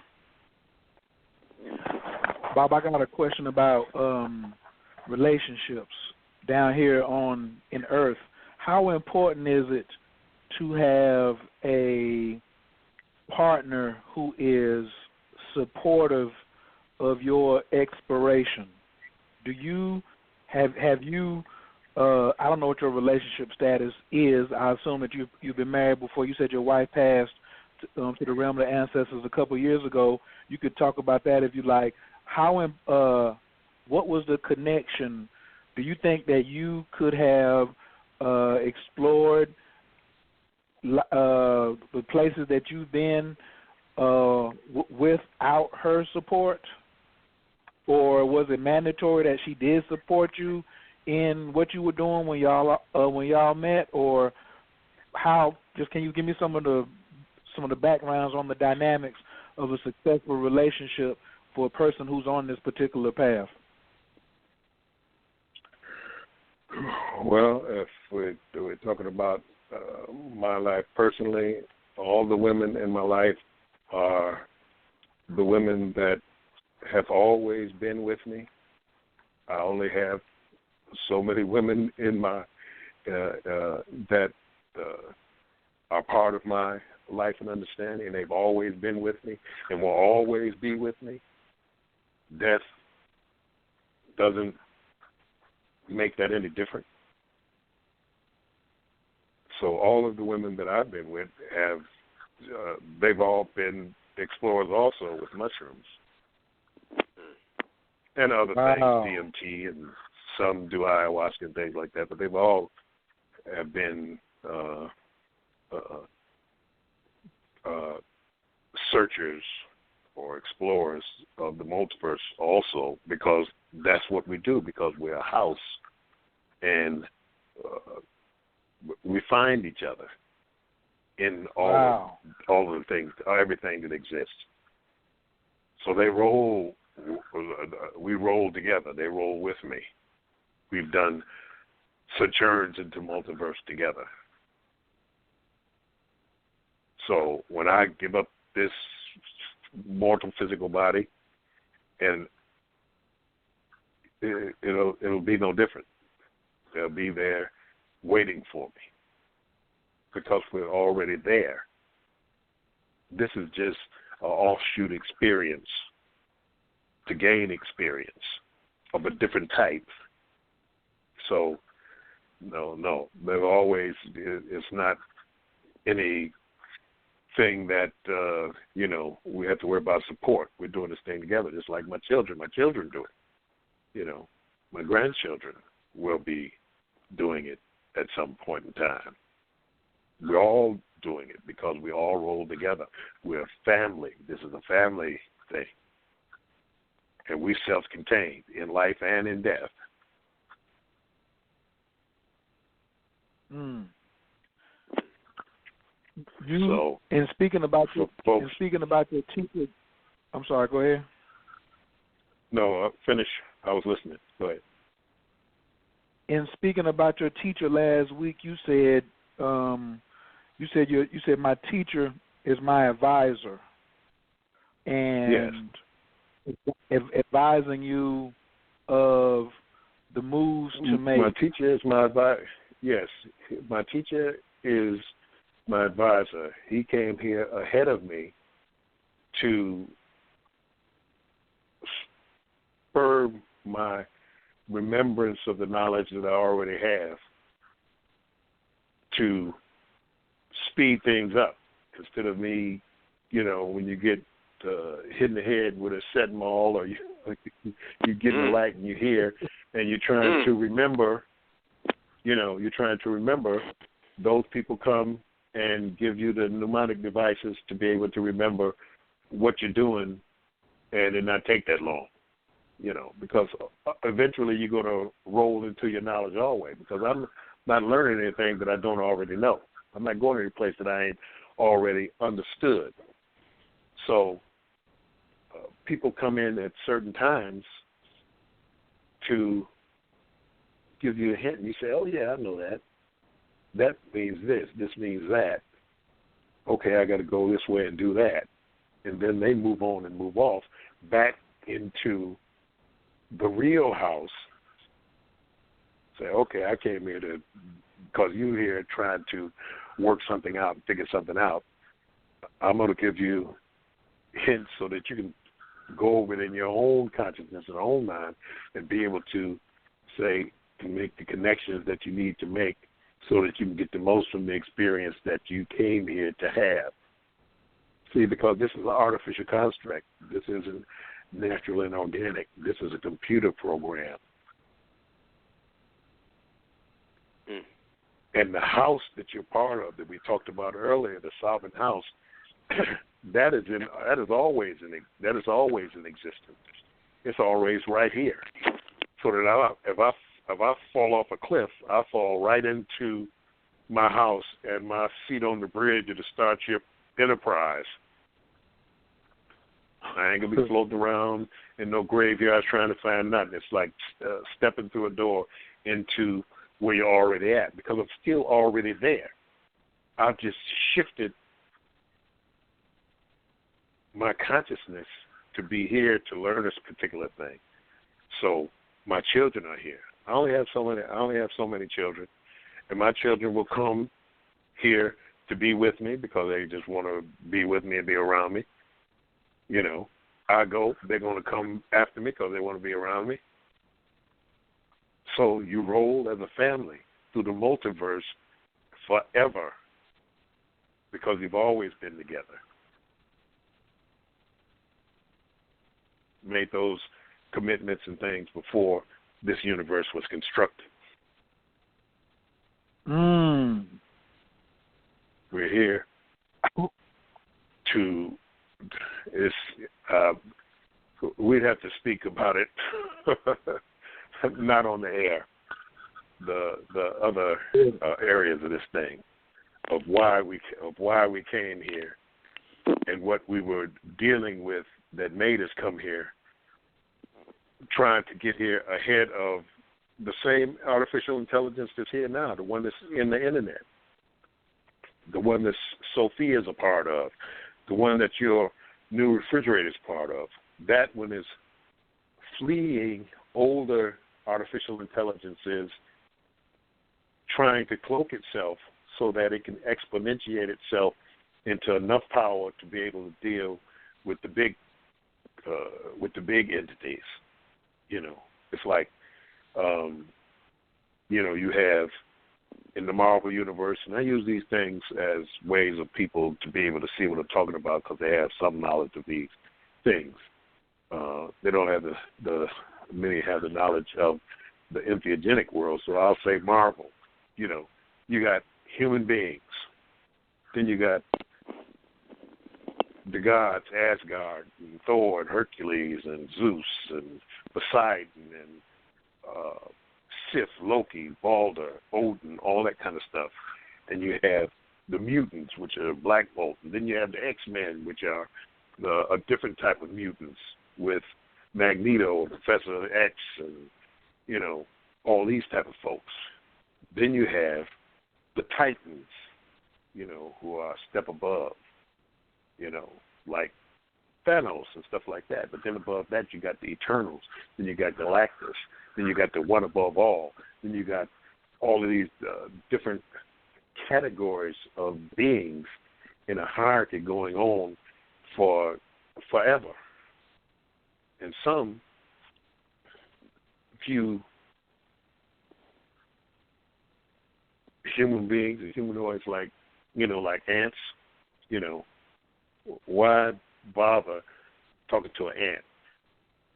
Why bother, a dung beetle eating dung in the Sahara? Why worry about that? You just keep on walking past it. You don't smash it when you can. You can smash it, but you don't smash it. You just keep rolling because you're doing different things. So you have all these different hierarchies of different beings, and those are just the humanoid types of beings. There's so many different types of beings in life everywhere, but you can't see it. You cloak from it. It cloaks itself from you. Reality cloaks itself from you because so many things are going on at so many different points.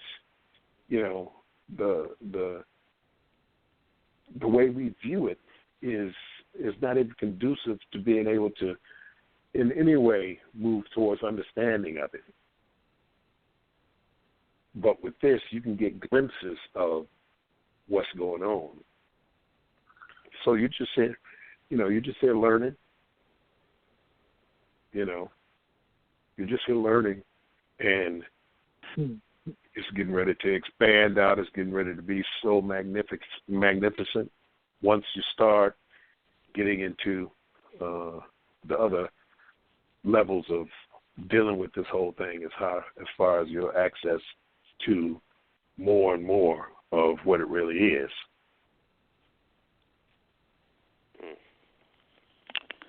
Can people delay their opening up of that expansion? Well, once it starts, you can't put the genie back in the bottle. Once it started, it ain't gonna make no difference. And those folks who are not in harmony with that and in harmony with you, as far as dealing with where you're going and what you're doing, what's that? Is the Pookies and the Ray Rays who are not experimenting and growing with the plant medicine and the fungi, are they in a spiritual house, or have they not yet claimed their position in their house? Will they evolve just because they're here, or will there be a delay? It's going to be some delays. Many will evolve because they're here, and many are not part of any houses because they're not, as I said, they're soulless. They're not real. Wow. And, folks get mad at me about saying that, they're real in the physical sense. They're here. You can't just get rid of them or disregard them, anything like that. But they're soulless. They're just meet with a program. You have folks like that, folks who have no empathy, no sympathy, no love, no moral compass of dealing with, dealing with other sentient beings. You see them all the time. They're in there. They're there. They're everywhere. They're fluff. They are there to have variety, like in the Matrix movie, The Woman in Red. He said, I made her and put her there just because she's nice to look at, and it deals with not being so bored by having a nice-looking woman in red to be able to look at. So that's what that whole thing is, dealing with what is the real and what is not, who is real and who is not real, So you don't have to go around picking out who's real and who's not real, because they will grade themselves and put themselves in the position that, no, they're not going to evolve. But as you evolve, and when you evolve up out of here, they will be insignificant. They won't be going where you're going. They won't be seeing what you're seeing. Hold on 1 second. Baba, hold on 1 second. If you're on the line, on the computer, please call in 917-889-3803, 917-889-3803. If you're on the line and you have already pressed 1, I will get to you. I see your hand, but do not hang up, because you will not be able to call in, and I won't be bringing you in if you hang up and get knocked off. You just miss the rest of the show. But go ahead, Baba. I'm sorry. I just want to make that announcement. Yeah, and that's a big appeal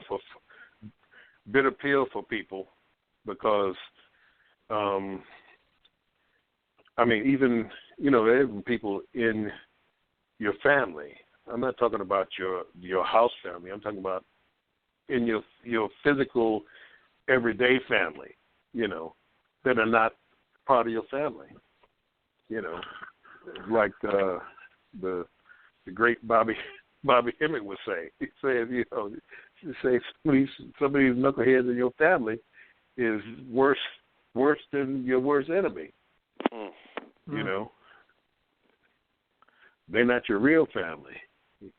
Your real family is those who can see you, who support you, who understand that, okay, this is the person that is the one that, we need to support, because, how many folks are the different one, in their family? You're the one that's vegetarian, want to talk about You know, you can't drink the tap water and all that kind of stuff. So, Negro, you was born and raised up on that tap water. Now you're talking about you can't drink tap water. You know, you was eating meat. We grew up eating bacon sandwiches and Spam. Now you're talking about you can only eat vegetables and, you know, that type of thing. And, you know, that kind of stuff. You was a Christian. We grew up in the same church, sung in the same choir. Now you saying you don't believe in Jesus no more. Well, I believe in Jesus, and you're a heathen, and you can't say nothing to me no more. You can't come over my house no more. You can't be around my children because you don't believe in Jesus no more. Them type of family members.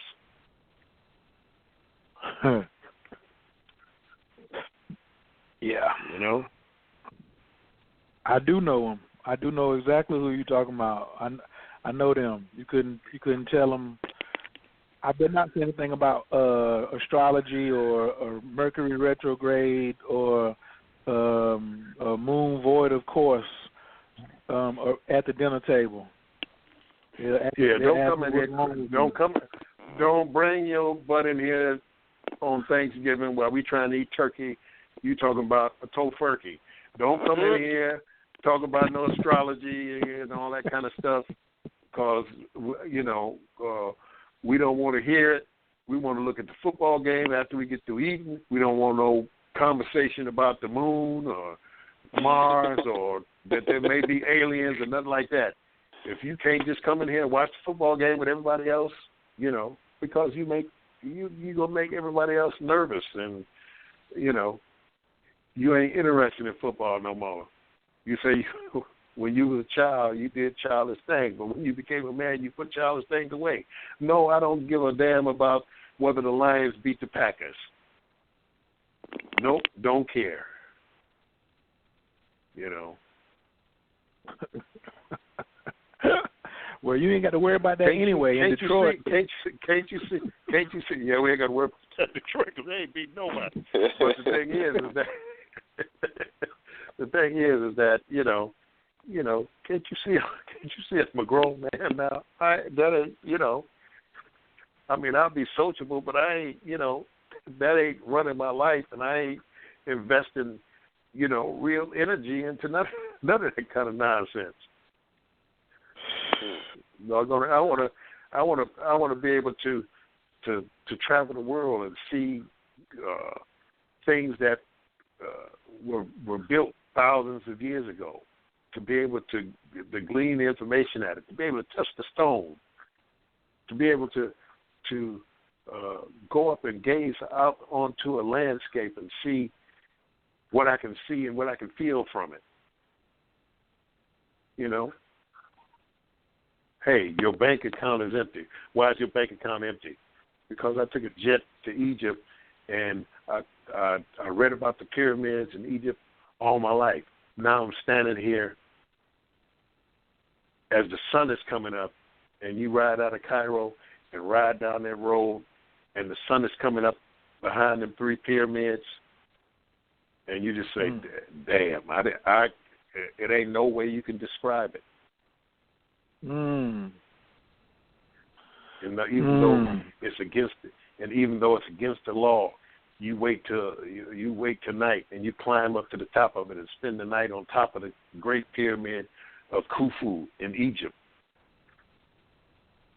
You know, and you take a couple of pieces of the rock and put them in your pocket and bring them home and sit them in your a little pyramid on top of the top shelf of your closet. You know, that's what I'm talking about. You know, or when you go to the Gambia in West Africa, and you walking down the road at night, and they didn't took the little boys, they didn't came and put a sack over them and drug them out into the bush, and that's where they go for their manhood training, because they still do it. And then you had the masquerade coming down the road. It's a figure in all black, and it's night, and he coming down the road with 2 sharp machetes, and he'll cost you on the road, and you got to give him money, because the money is to take care of the boys while they're out in their manhood training. in the bush. Mm. You know, and you go out there and you got to go to the bathroom, and the bathroom is out in the doggone backyard. It's a hole in the ground with a Maxwell coffee can on top of the toilet paper. You know, and you out there and it's raining at night, and you crouched over a hole in the ground, and you know, you trying not to get the toilet paper wet because you're using the bathroom out in the doggone yard, and you turn around, there's an ox standing there, you know, a big water buffalo ox standing there behind you, snorting, you know, or you crossing the river and you missed the ferry for the night, and this little boy is standing on the shore, and you got to get from one shore to the other shore, and the little boy got a little dugout. It ain't even a canoe. It's the thing will flip over if you lean to one side. The thing will flip over, but you got a little boy, 12 years old. He gonna ferry you from one shore to the other shore. It's night. You can't even see. You sit black, and you sitting in the doggone little dugout with a 12-year-old boy who's ferrying you from one shore to the other shore. At 1 o'clock in the morning, when ain't nobody out. This is the only way you can get to the other side of the shore. Or when, you know, you want to go out to a particular village, a spiritual village, and the young brother say, you say, how far is it? He say, oh, it's not far. I walk it all the time. Then you get in you get in a taxi to get to the bus. Or you get in the trotro, or the African taxi where everybody get in, you know, in there with chickens, and you know they drug the goat in there, and the goat is, you know, got his lip on your pants, and you ride that, and you get to the bus. Then you get on the bus and you ride the bus for 8 hours. Then the bus break down. Then you get off the bus, you get in the taxi, you ride 30 miles in the taxi. Get out the taxi, you get in the donkey cart. You get in the donkey cart and you ride the donkey cart for half the doggone day. Get out the donkey cart and walk 10 kilometers. You get to the village and it's dark, so you can't go back. And they say you go spend the night. Say, yeah, well, everybody come out because this ain't no village this ain't no tourist village. This is where all the people want to come out and see who the stranger is who come to see them. So everybody got to come out. You got to greet everybody. You got to drink the drink of the village, which is milk straight out the cow with some herbs in it, some other stuff.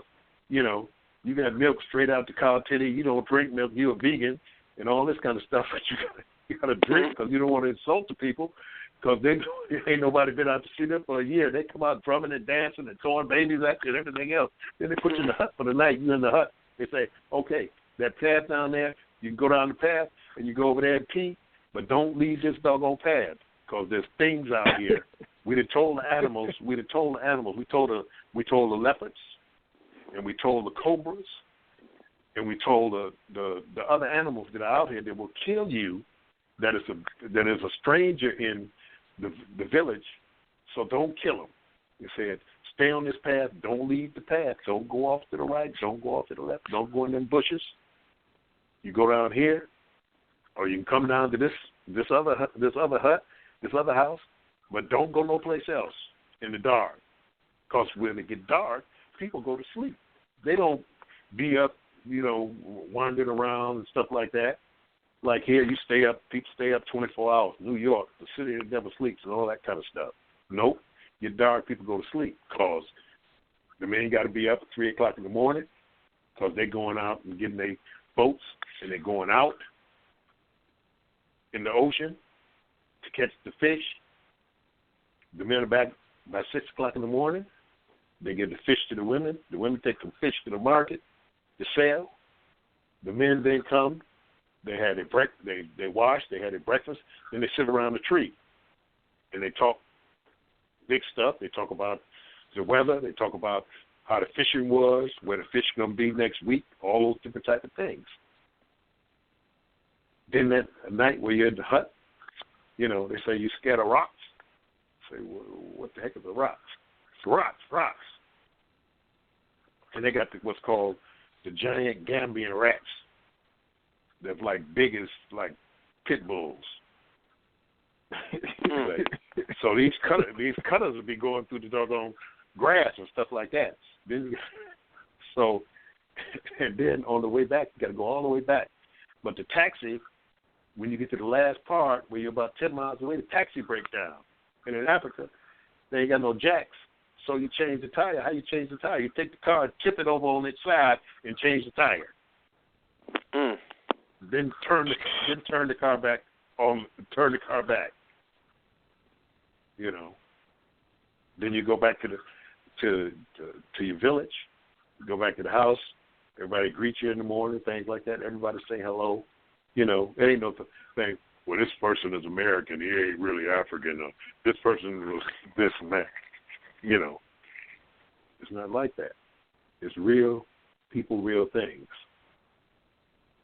And when I got those boys out there in the bush, they teaching them all the different things that they have to know, revealing to them the mysteries of their particular people in their particular village and how their people came and all these different type of things. And then later initiations into other things, they take it higher and keep taking it higher, Now we're going to talk about the stars, because that Dogon stuff with the stars, that ain't just the Dogon. That's all of them people there. They all say that they come from the stars. They all say that they come from the small places. Because you have villagers within villages within villages. Fractal. You have a small village inside of the village in the shrine house. Then in the shrine house in the little village inside of the big village is another shrine house, all the way down into the infraparticle realms. And the women have the same thing, the mysteries, the female mysteries. Braiding hair. What is braiding hair? That ain't no big deal. Why do the men, when they make a wrapper, tie it on the right side and the women on the left side? Why do women wear two loppers? Because the second lopper is the one you wrap the baby on the back with. That's how they know you're married. Or the gele, the head tie. What does it mean if you tie it to the left? What does it mean if you tie it to the right? What does it mean if it's in the front? What the patterns on your cloth mean? What's the language in that? It's all delivered information. What do the stars mean? What family I come from? What star system I come from? Who are my ancestors? What animals are my totem because of the marks that are on there? And those things shine up, move, connect into the other people in the families. Those marks make direct light marks from one mark to the other family members everywhere on earth. And those marks that are connected to all of the different people that are in the same house, the same family on earth, connect out into the stars and down into the infraparticle realms. Because that medicine that you see in them cuts, that black medicine, they don't hardly even do it no more. But that black medicine in them cuts, that came from Faye, which is the planet in the Sirius star system. And they brought it with them when they came here.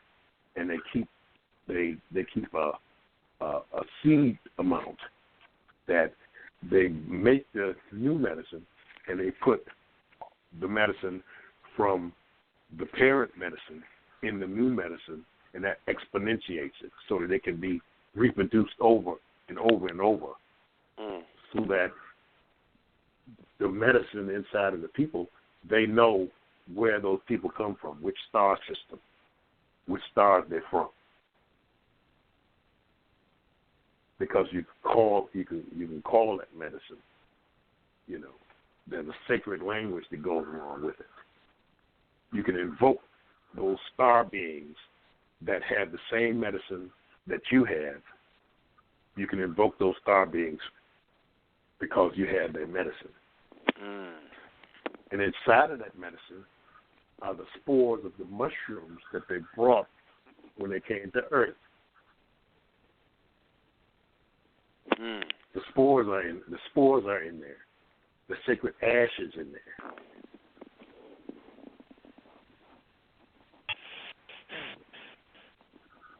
All of that. That's the old stuff.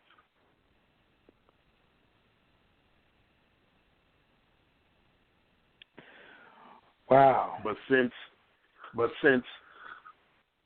99.9999999% of the people ain't gonna believe me, I can say it. But they're gonna say, "Oh well, he's just talking stuff." Medicine connected to star systems and, you know, the patterns that people have in their clothing are saying who they are and what house they're part of.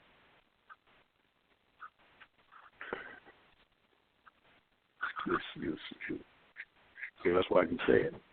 Some people will be mad about it, but it's time to start revealing these things.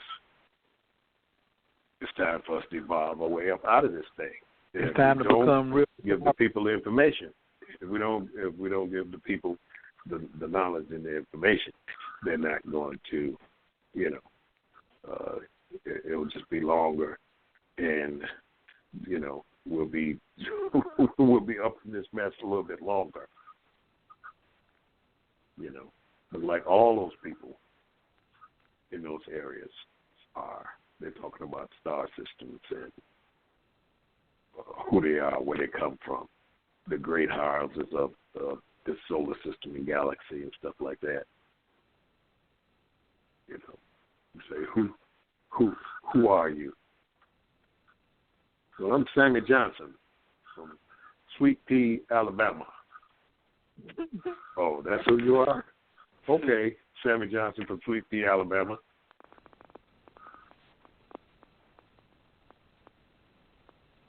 And I hope you at Sweet Pea, Alabama have a nice time here on Earth with the knuckleheads. There's a whole bunch of knuckleheads out here.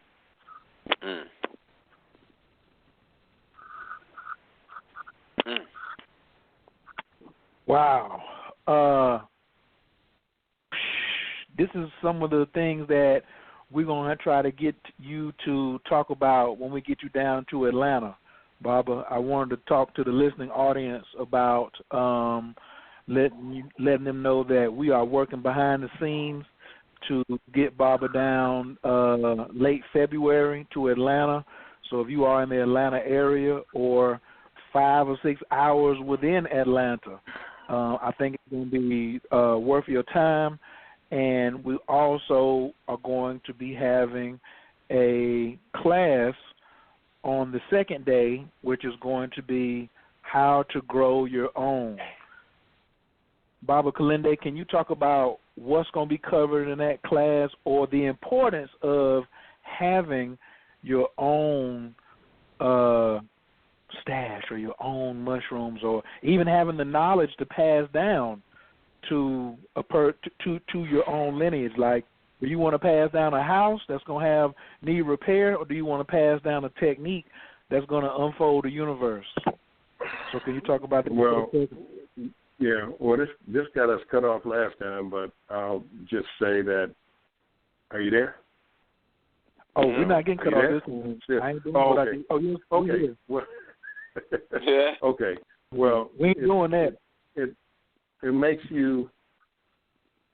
It gives you the ability to have your own, so that you can then start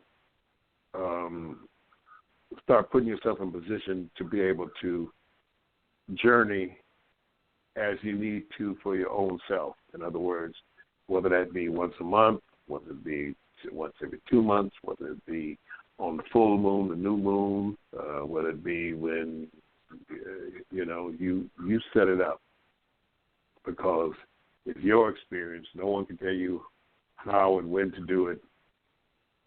You want to have the entheogens available to be able to do it when they call you, because it will call you.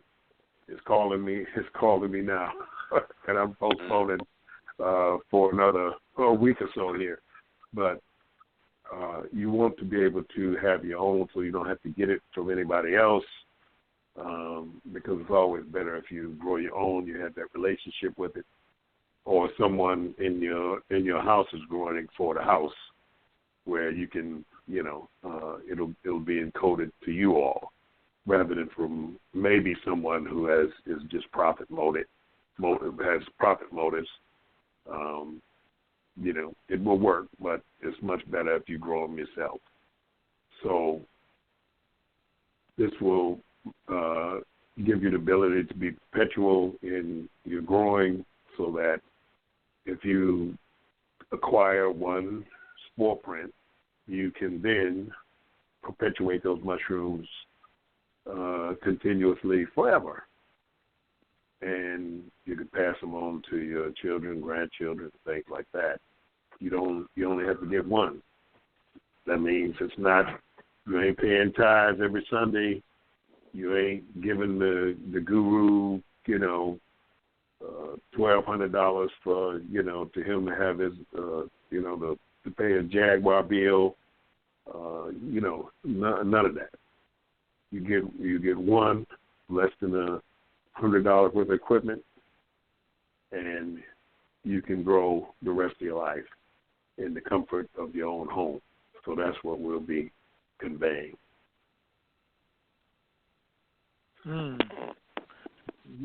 Yes. So we will be letting y'all know hopefully by next week. So please listen in. Next week, we're going to get into the relationships and Tantra. Baba told us the first episode that don't try to sneak it in at the end. We're going to need a whole show. So next week, for you lovers out there, or all you yoginis, all you practices of Tantra, everybody talking about healing relationships and sex, freedom, liberation, this is going to be the show for y'all. Well, every show, in my opinion, is a show for you. But, specifically next week, we're really going to get into that subject right there. Baba, how do people get in contact with you, or do you have anything that you want to let people know about, events that you have coming up other than Atlanta? You got something going on in Detroit that you want to let people know about? Well, we'll be having a toad medicine excursion with Dr. Jerry and myself coming up in May. We have the Food of the Gods tour, which is a tour to Mexico to eat the toad and smoke the toad and eat the Food of the God mushrooms, which are the thunder and lightning mushrooms that grow in the mountains. We have that coming up in the late part of June, early July. We'll give an exact date in a couple of months so that folks will know the exact dates, because we have to go with the mushrooms and how they come, because these aren't cultivated mushrooms like you would be cultivating or growing them in your house or your yard. These are the mushrooms that grow only where the lightning strikes in these very special mountains outside of Oaxaca in Mexico. And then we're going to be busting up in at some of the conferences this year. The Intergenic conferences. Breaking Convention is one that we'll be going to. Breaking Convention is the largest psychedelic conference in the British Isles and Europe. We'll be doing that in August. So these are the things that we have coming up. We're looking forward to many of you participating in these things and getting to know more and more about the entheogenic world, the psychedelic world, the hallucinogenic world, and how it relates to you and I and our families. So have that coming up. These things coming up very quickly. This year we're almost out of January already, so it's going to move real quick. Then we're going to be into the roaring 20s. Just like in 1919 and things like that, where the big change came. from, especially dealing with women moving from the long bustled clothing and stuff like that, the short mini skirts and cutting their hair and starting to smoke and move it to small things. Well, the Roaring 20s will be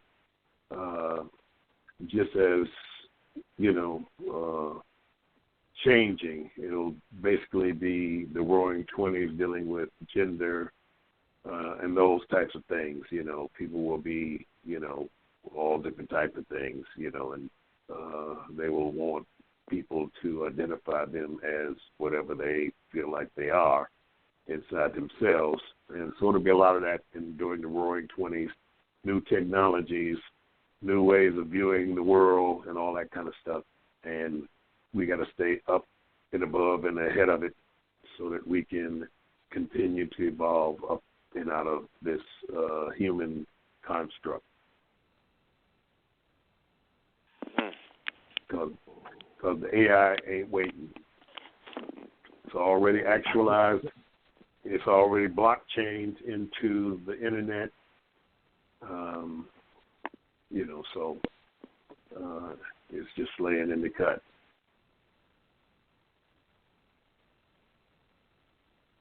Wow. Somebody had texted me and said something about some ayahuasca, but after all you done gave us tonight, I'm gonna let you get off. I'm gonna let you off work early. Just like the good old Mr. Charlie. They wanted to ask a question about ayahuasca. They wanted to comment about it, or I'll take the question. Well, if they want to ask a question. Okay. Well, they had really texted me like before the show, but then he said, but when he heard you talking about your teacher, he texted me and said, "Man, I want to hear about his teacher." He actually. Figurative, if I was to read the text, he was like, "Damn, the ayahuasca, I want to hear about his teacher." Well, right. So, and we do too, but I do have two callers on the line with a hand raised. Caller from the 832-49. I'm sorry, go ahead. Yeah, no, I'm saying I'll deal with the people who've been waiting online with questions, because they've been waiting, so I'll deal with them. Okay. Caller from the 832-499. Your mic is wide open. Can I get your name and where you're calling from, please? Hey, how's it going? This is John from Texas. Can you hear me? Greetings. Okay. Yeah, yes, how you doing? Thanks for calling in. I had a few questions. First off, why do you think mushrooms are so judgmental? Or do you think they're judgmental at all? Because it seems when I do take the higher doses, my subconsciousness shows up and tries to judge me for my past transgressions. How much is the dose you're taking? How much is the doses you're taking? My highest dose so far, and I hate to say it, but it's only 5 grams. Oh well, okay. Well, you still in your own. I'm in the baby your own doses, trip. I know. You're in the no. I'm just saying you're in your own trip. It's going to be dealing with your psychology and all those type of things. Some people can bust out or break through on 5 grams. Others stay stuck in. My brother, used to bully me when I was a little kid, and Dad never really loved me, and if I'd only went to college. People get stuck in that, but if you get into the higher doses, none of that's gonna be there. You're basically, it's still in your own mind and judging yourself, and this will work you through that. But you have to be consistent in the utilization of it, and it'll work its way out if you keep at it. But the higher doses, you can just jump right over all of that and go. Straight into the straight into the multiverse and all of that kind of stuff. Okay. No, that's good to hear, because that's part of the other question. Like, is there a stage beyond this judgmental stage? And you just answered that saying, you just jump right over everything and you're in the multiverse. And that's kind of reassuring to hear, because I've been that's kind of what's been holding me back is my subconsciousness. And so I've been stuck in the 5 gram range, and I feel like I need to go further, especially after hearing Utah. John, you mind if I ask you a question, John? Go further, but take your time. It's not a race. Yeah. Okay. Yes, sir. Go ahead. Why do you think up to this point that you only went up to 5 grams and not beyond it? Well, when I first started taking mushrooms, it was only about 1.5 years ago, and we all start off with baby steps. So I started off with 1.5 grams, and then I went to 3.5, and then I went to 4, and then I went to 5, and I hit a roadblock, and that's when my subconscious showed up, and it kind of showed me some things I didn't like about myself. And so I guess your response to that would be, well, you need to change those things. And so I've been scared to go to 7 or 9 grams or 11 grams or anything past that, because that was very psychologically difficult to deal with that, to what it showed me. I felt like I was dying. You feel like a piece of shit. And so I never wanted that to happen again. Honestly, for me to still even take mushrooms, I'm very surprised, because that shook me to my core. And so I've kind of reset, and I'm going back up to my dose, and I've been listening to Kilindi a lot, and I'm ready to take it beyond that. I've corrected my mistakes, I guess you could say. And so hearing it come from him is very reassuring, because I don't know anybody else that's talking about these high doses, or anybody else that has anywhere near the amount of information that he has. So it's very comforting for him to tell me that you take the higher dose and you're going to kind of just skip over all that stuff. And that's really what I wanted to hear. And it gives me more confidence. I'm going to give you, good luck. Absolutely. I just want to give you one thing before you, John, is that you're never going to step into the same river twice. So what happened before was that particular situation. Don't hold on to it. And I also want to congratulate you on your courage as you move forward, on this journey. Because a lot of people not even taking 1 gram. So congratulations. Yeah, 5 grams is 5 grams is a worthy dose, and it's not a small thing. So this is real. So don't think 5 grams is small. It's not. But push forward. Have a good evening. Absolutely. Thank you. Peace. All right. Peace. Caller from the 505-545. Your mic is wide open. Can I get your name and where you're calling from, please? Greetings, Coach, and greetings. I don't know the brother's name, but he seems very expert in mycology, and especially the type that he's experimenting or working with. This is Tiffany. I'm in Albuquerque, New Mexico. Mm-hmm. And I just have a question. Greetings, brother. Thank you for being here. My question is about, do you grow your mushrooms or do you wildcraft? And if you do grow, what substrate do you use? I'm a lover of mycology, so just interested. Well, I do grow. I've been growing since the 1970s.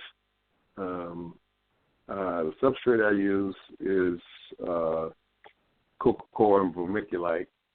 I use other things, but basically cocoa coir and vermiculite with a pinch of gypsum. So that's what I use. Well, thank you. I want to research that more. I appreciate it. All right, brothers, peace. Peace. All right. She just called in with a little small question. All right. I thought she was going to go a little further. Caller from the 248-802. Your mic is wide open. Can I get your name and where you're calling from, please? This is Brother Shimsu Netcha out of Pontiac. I had a quick question for Baba Kilindi. Peace. Peace, brother. Yeah, I've definitely enjoyed your classes. I took your how to grow mushroom course, and it was excellent. I got the PFK going. It went well. I was successful. Got a nice quantity of them. I think I got the PFK down pretty good. I was wondering, when are you going to teach the bulk substrate course? Oh, sure. It'll be sometime. Probably the next couple of months. It'll be okay. So it'll be the next couple of months. Yes, I love that PFK class. That answered a lot of questions. I was successful this time. I had some missing things that I was doing, and your video answered those questions, and I got them done successfully. Well, I'm glad you were successful. That's the main thing, to learn how to, learn how to do your own so you have them. And, when you're ready to go, you have the mushrooms to be able to go ahead and go and do what you got to do. So yeah, I did some golden features. That's good. Good. Mm-hmm. Have a good evening. Peace. You too. Peace, brother. All right. Anybody else who's on the line want to come on and have a comment, question, or feedback from tonight's show? All you got to do is press 1, and we're going to bring you in. But, yeah, that I started on it, too. The PF Tech? What does the PF stand for? Yeah. Psilocybin fanaticus. Oh. That was the handle of the person who created the technique so that people could grow their own without being mycologists and having mycological knowledge and information. It opened it up for the internet and for people to be, able to grow their own. I really, one thing that really impressed me about the class, like you said, was being able to leave the technique behind. When you were talking about having the right equipment versus taking shortcuts, and that's just not just where it comes to using a pot versus a pressure cooker, but I think a lot of people, for me as a former cannabis smoker, and now having talked to some people who still smoke cannabis, and then they try to compare their experience with a psilocybin experience, and I say, man, that's really, I'm not even going to call it a shortcut, but until you take a gram in my shoes, you're not really going to see what I'm talking about, because it's just beyond the words for me personally. But I will ask that last. I'm sorry. Go ahead. No, I was just saying for you to go ahead. Oh, that was it. But we do have one more person just raise their hand. Caller from the 916-241. Your mic is wide open. Can I get your name and where you calling from, please?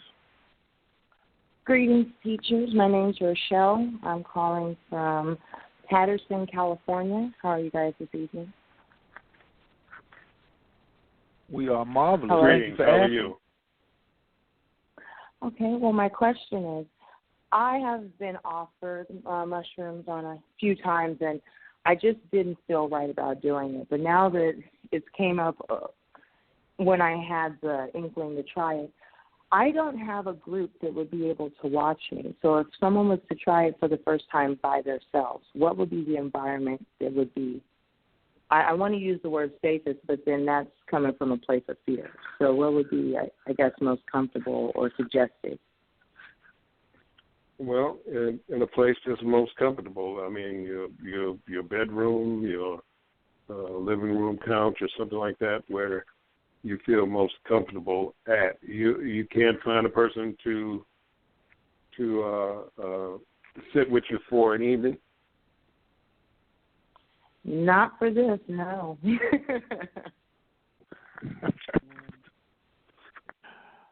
Wow. Well, usually it's somebody. Yeah, it's usually somebody in your sphere of friends, family, or whatever who would just be able to sit with you for a night, even if you had to school them on, what you're doing and the research in it. Where are you located? California. Near the Sacramento area. Well, California in the Bay Area, there's many different psychedelic groups. In the LA area, there's psychedelic groups. So go on the internet in whatever city you're in, just say, psychedelic group in your city, and that'll bring something up. And they usually have monthly meetings, and you could go to the meeting and you get a chance to be around people who have already done it. And, as you, go to a meeting or two, you can usually find somebody who would watch you for an evening, for your first time to get started. Because it's, there are people who, do it by themselves for the first time. We should suggest in the protocol that you have a sitter with you, but, like I said, some people have done it. You just have to understand and be confident within yourself. But I would suggest trying to find your local psychedelic group. Most colleges, universities have psychedelic clubs. You can Google Maps, the Multidisciplinary Association for Psychedelic Studies. They usually have chapters everywhere. There are several psychedelic conferences coming up. One is coming up in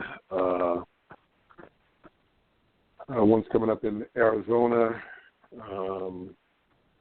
I think there's always something coming up in British Columbia and places like that. So you just have to get on the internet and find out where some folks are that are close to you, and you can always then find somebody who would put in a few hours to watch you for an evening. Okay. Well, thank you very much for answering my questions. And you gentlemen have a blessed evening. You have a good evening also. Peace. Thanks, Rochelle. Peace. Thanks for tuning in, too. Big brother Am Sue is on the line. Your mic is wide open. What's happening down there in North Carolina? Everything good to hear you good brothers once again. And glad to... Peace, brother, peace.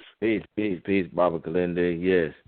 I had a question in regards to, because you've been doing this, as your testament since the 70s. And, as I, just in the process now, speaking to people who have used the psilocybin in the past, either for recreationally, they did other things as well.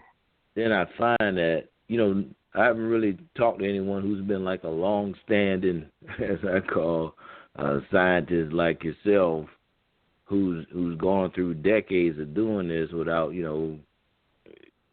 basically making it this far without saying, hey, I'm burnt out with this process or something. So how, what is the difference between, the times when you started out and to, getting up to this point?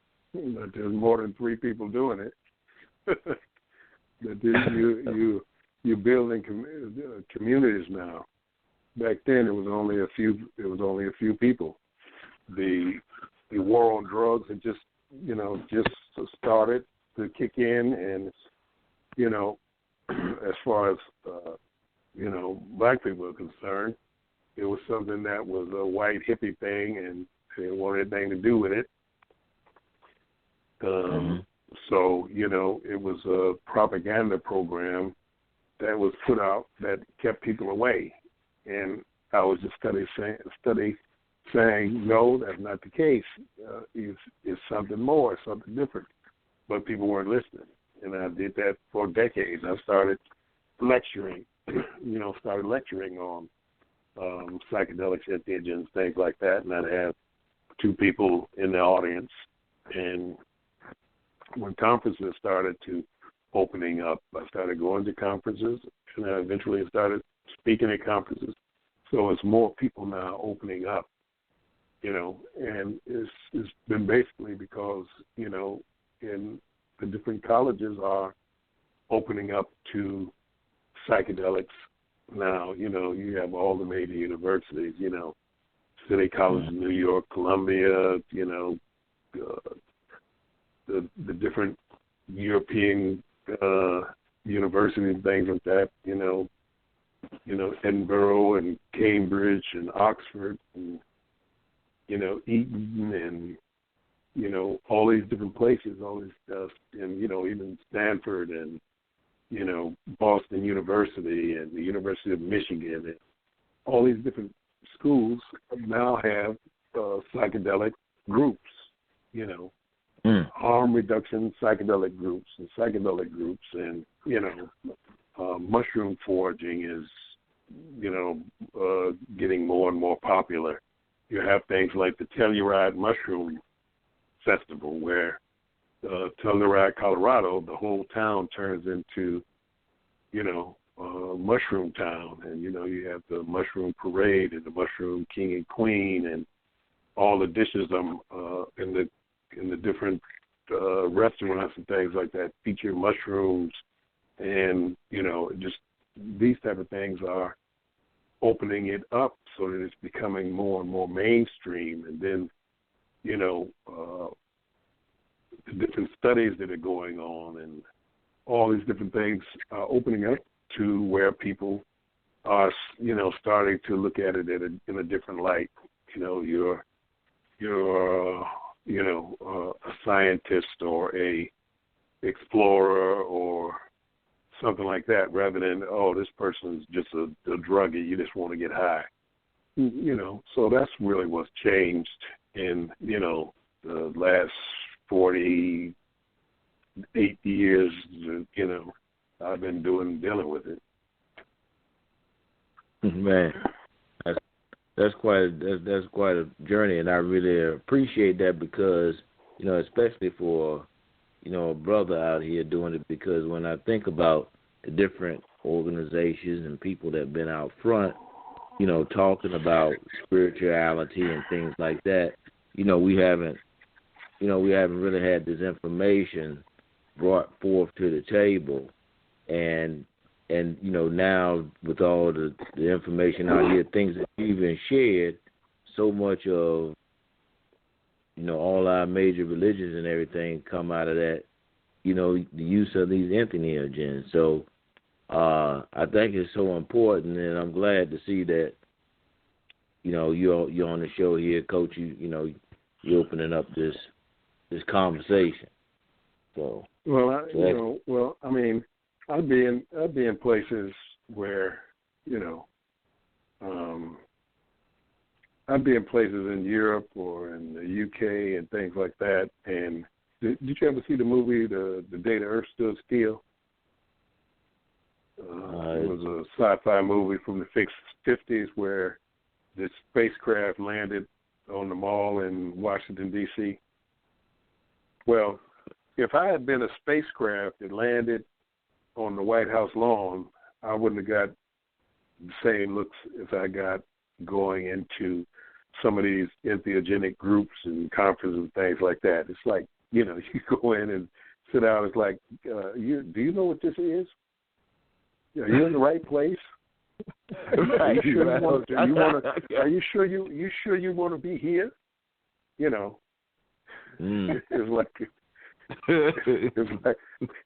It's like going to a Finnegan's Wake group reading. It's like, do you know where you You know where you at? Yeah, well, I came.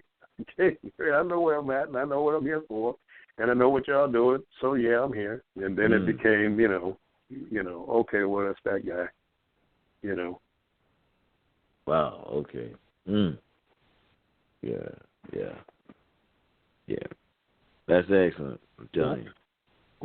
I saw your video today on the lack of diversity in the community. You got that off your chest right there that day. I don't know how many years ago that was, but I was even surprised that they even gave you that platform to speak on that, and how raw you were with it, saying, that was hey, that was 2017. I believe that was 2017. Or was it 2018? I think it was 2017 that I did that. But I'm not going to let them pigeonhole me into the diversity guy like I'm just there to grind the axe on why y'all don't let us in, because we have our own conference, I don't have to beg anybody about anything. Unapologetically African in my viewpoint of it, and I get some flack about it, but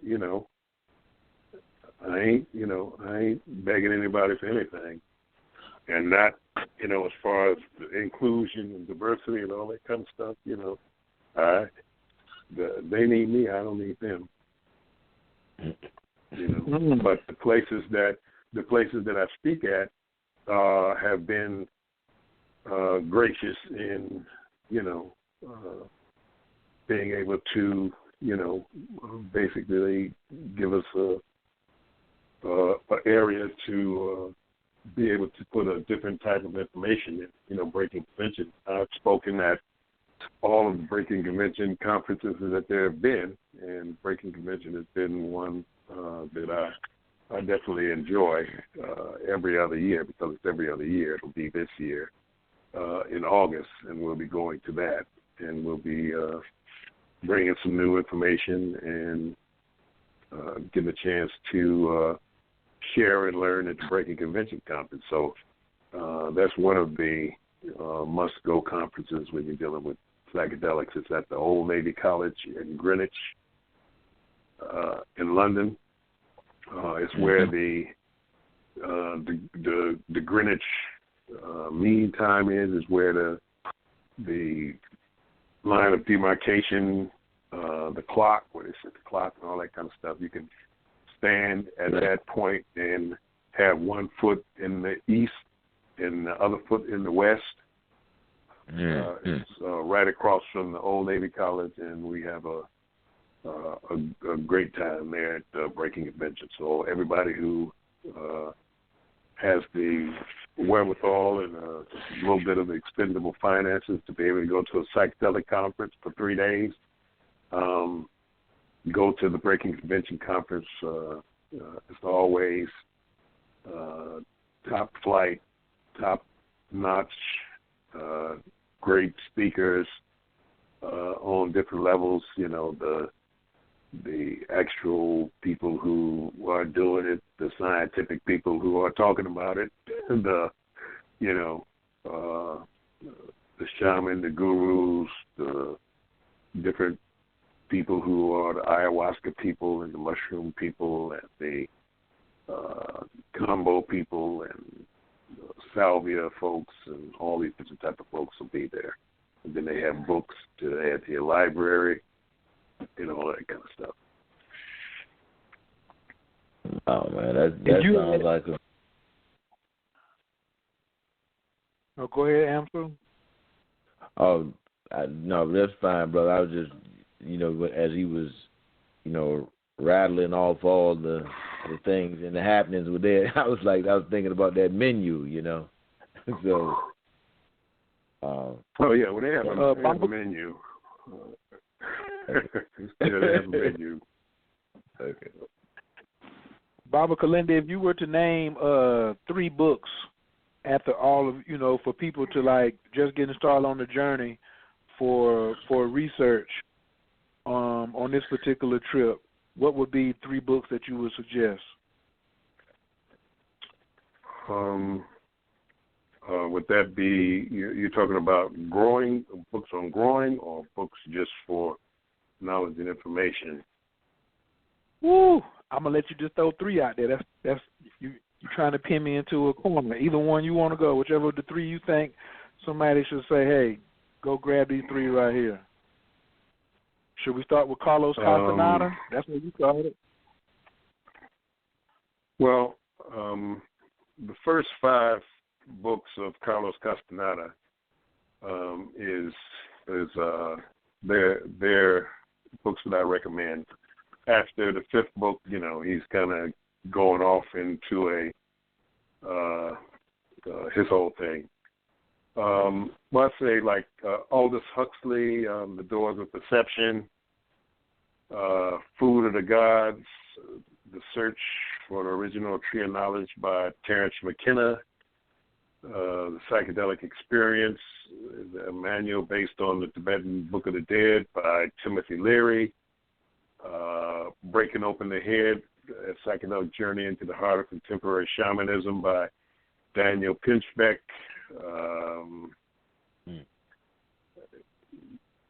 Let's see, Sacred Knowledge, Psychedelics and Religious Experience.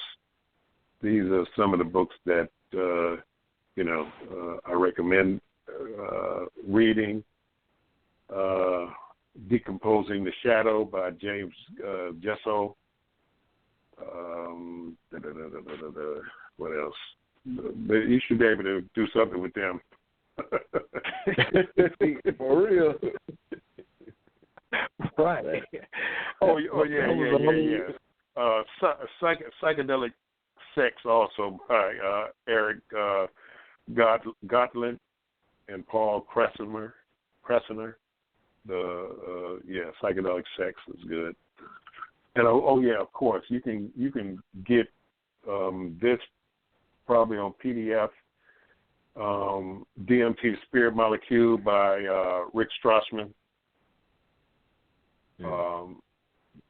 That's actual a book, but they also did a DVD, and it was basically, I don't want to say narrated, but the host,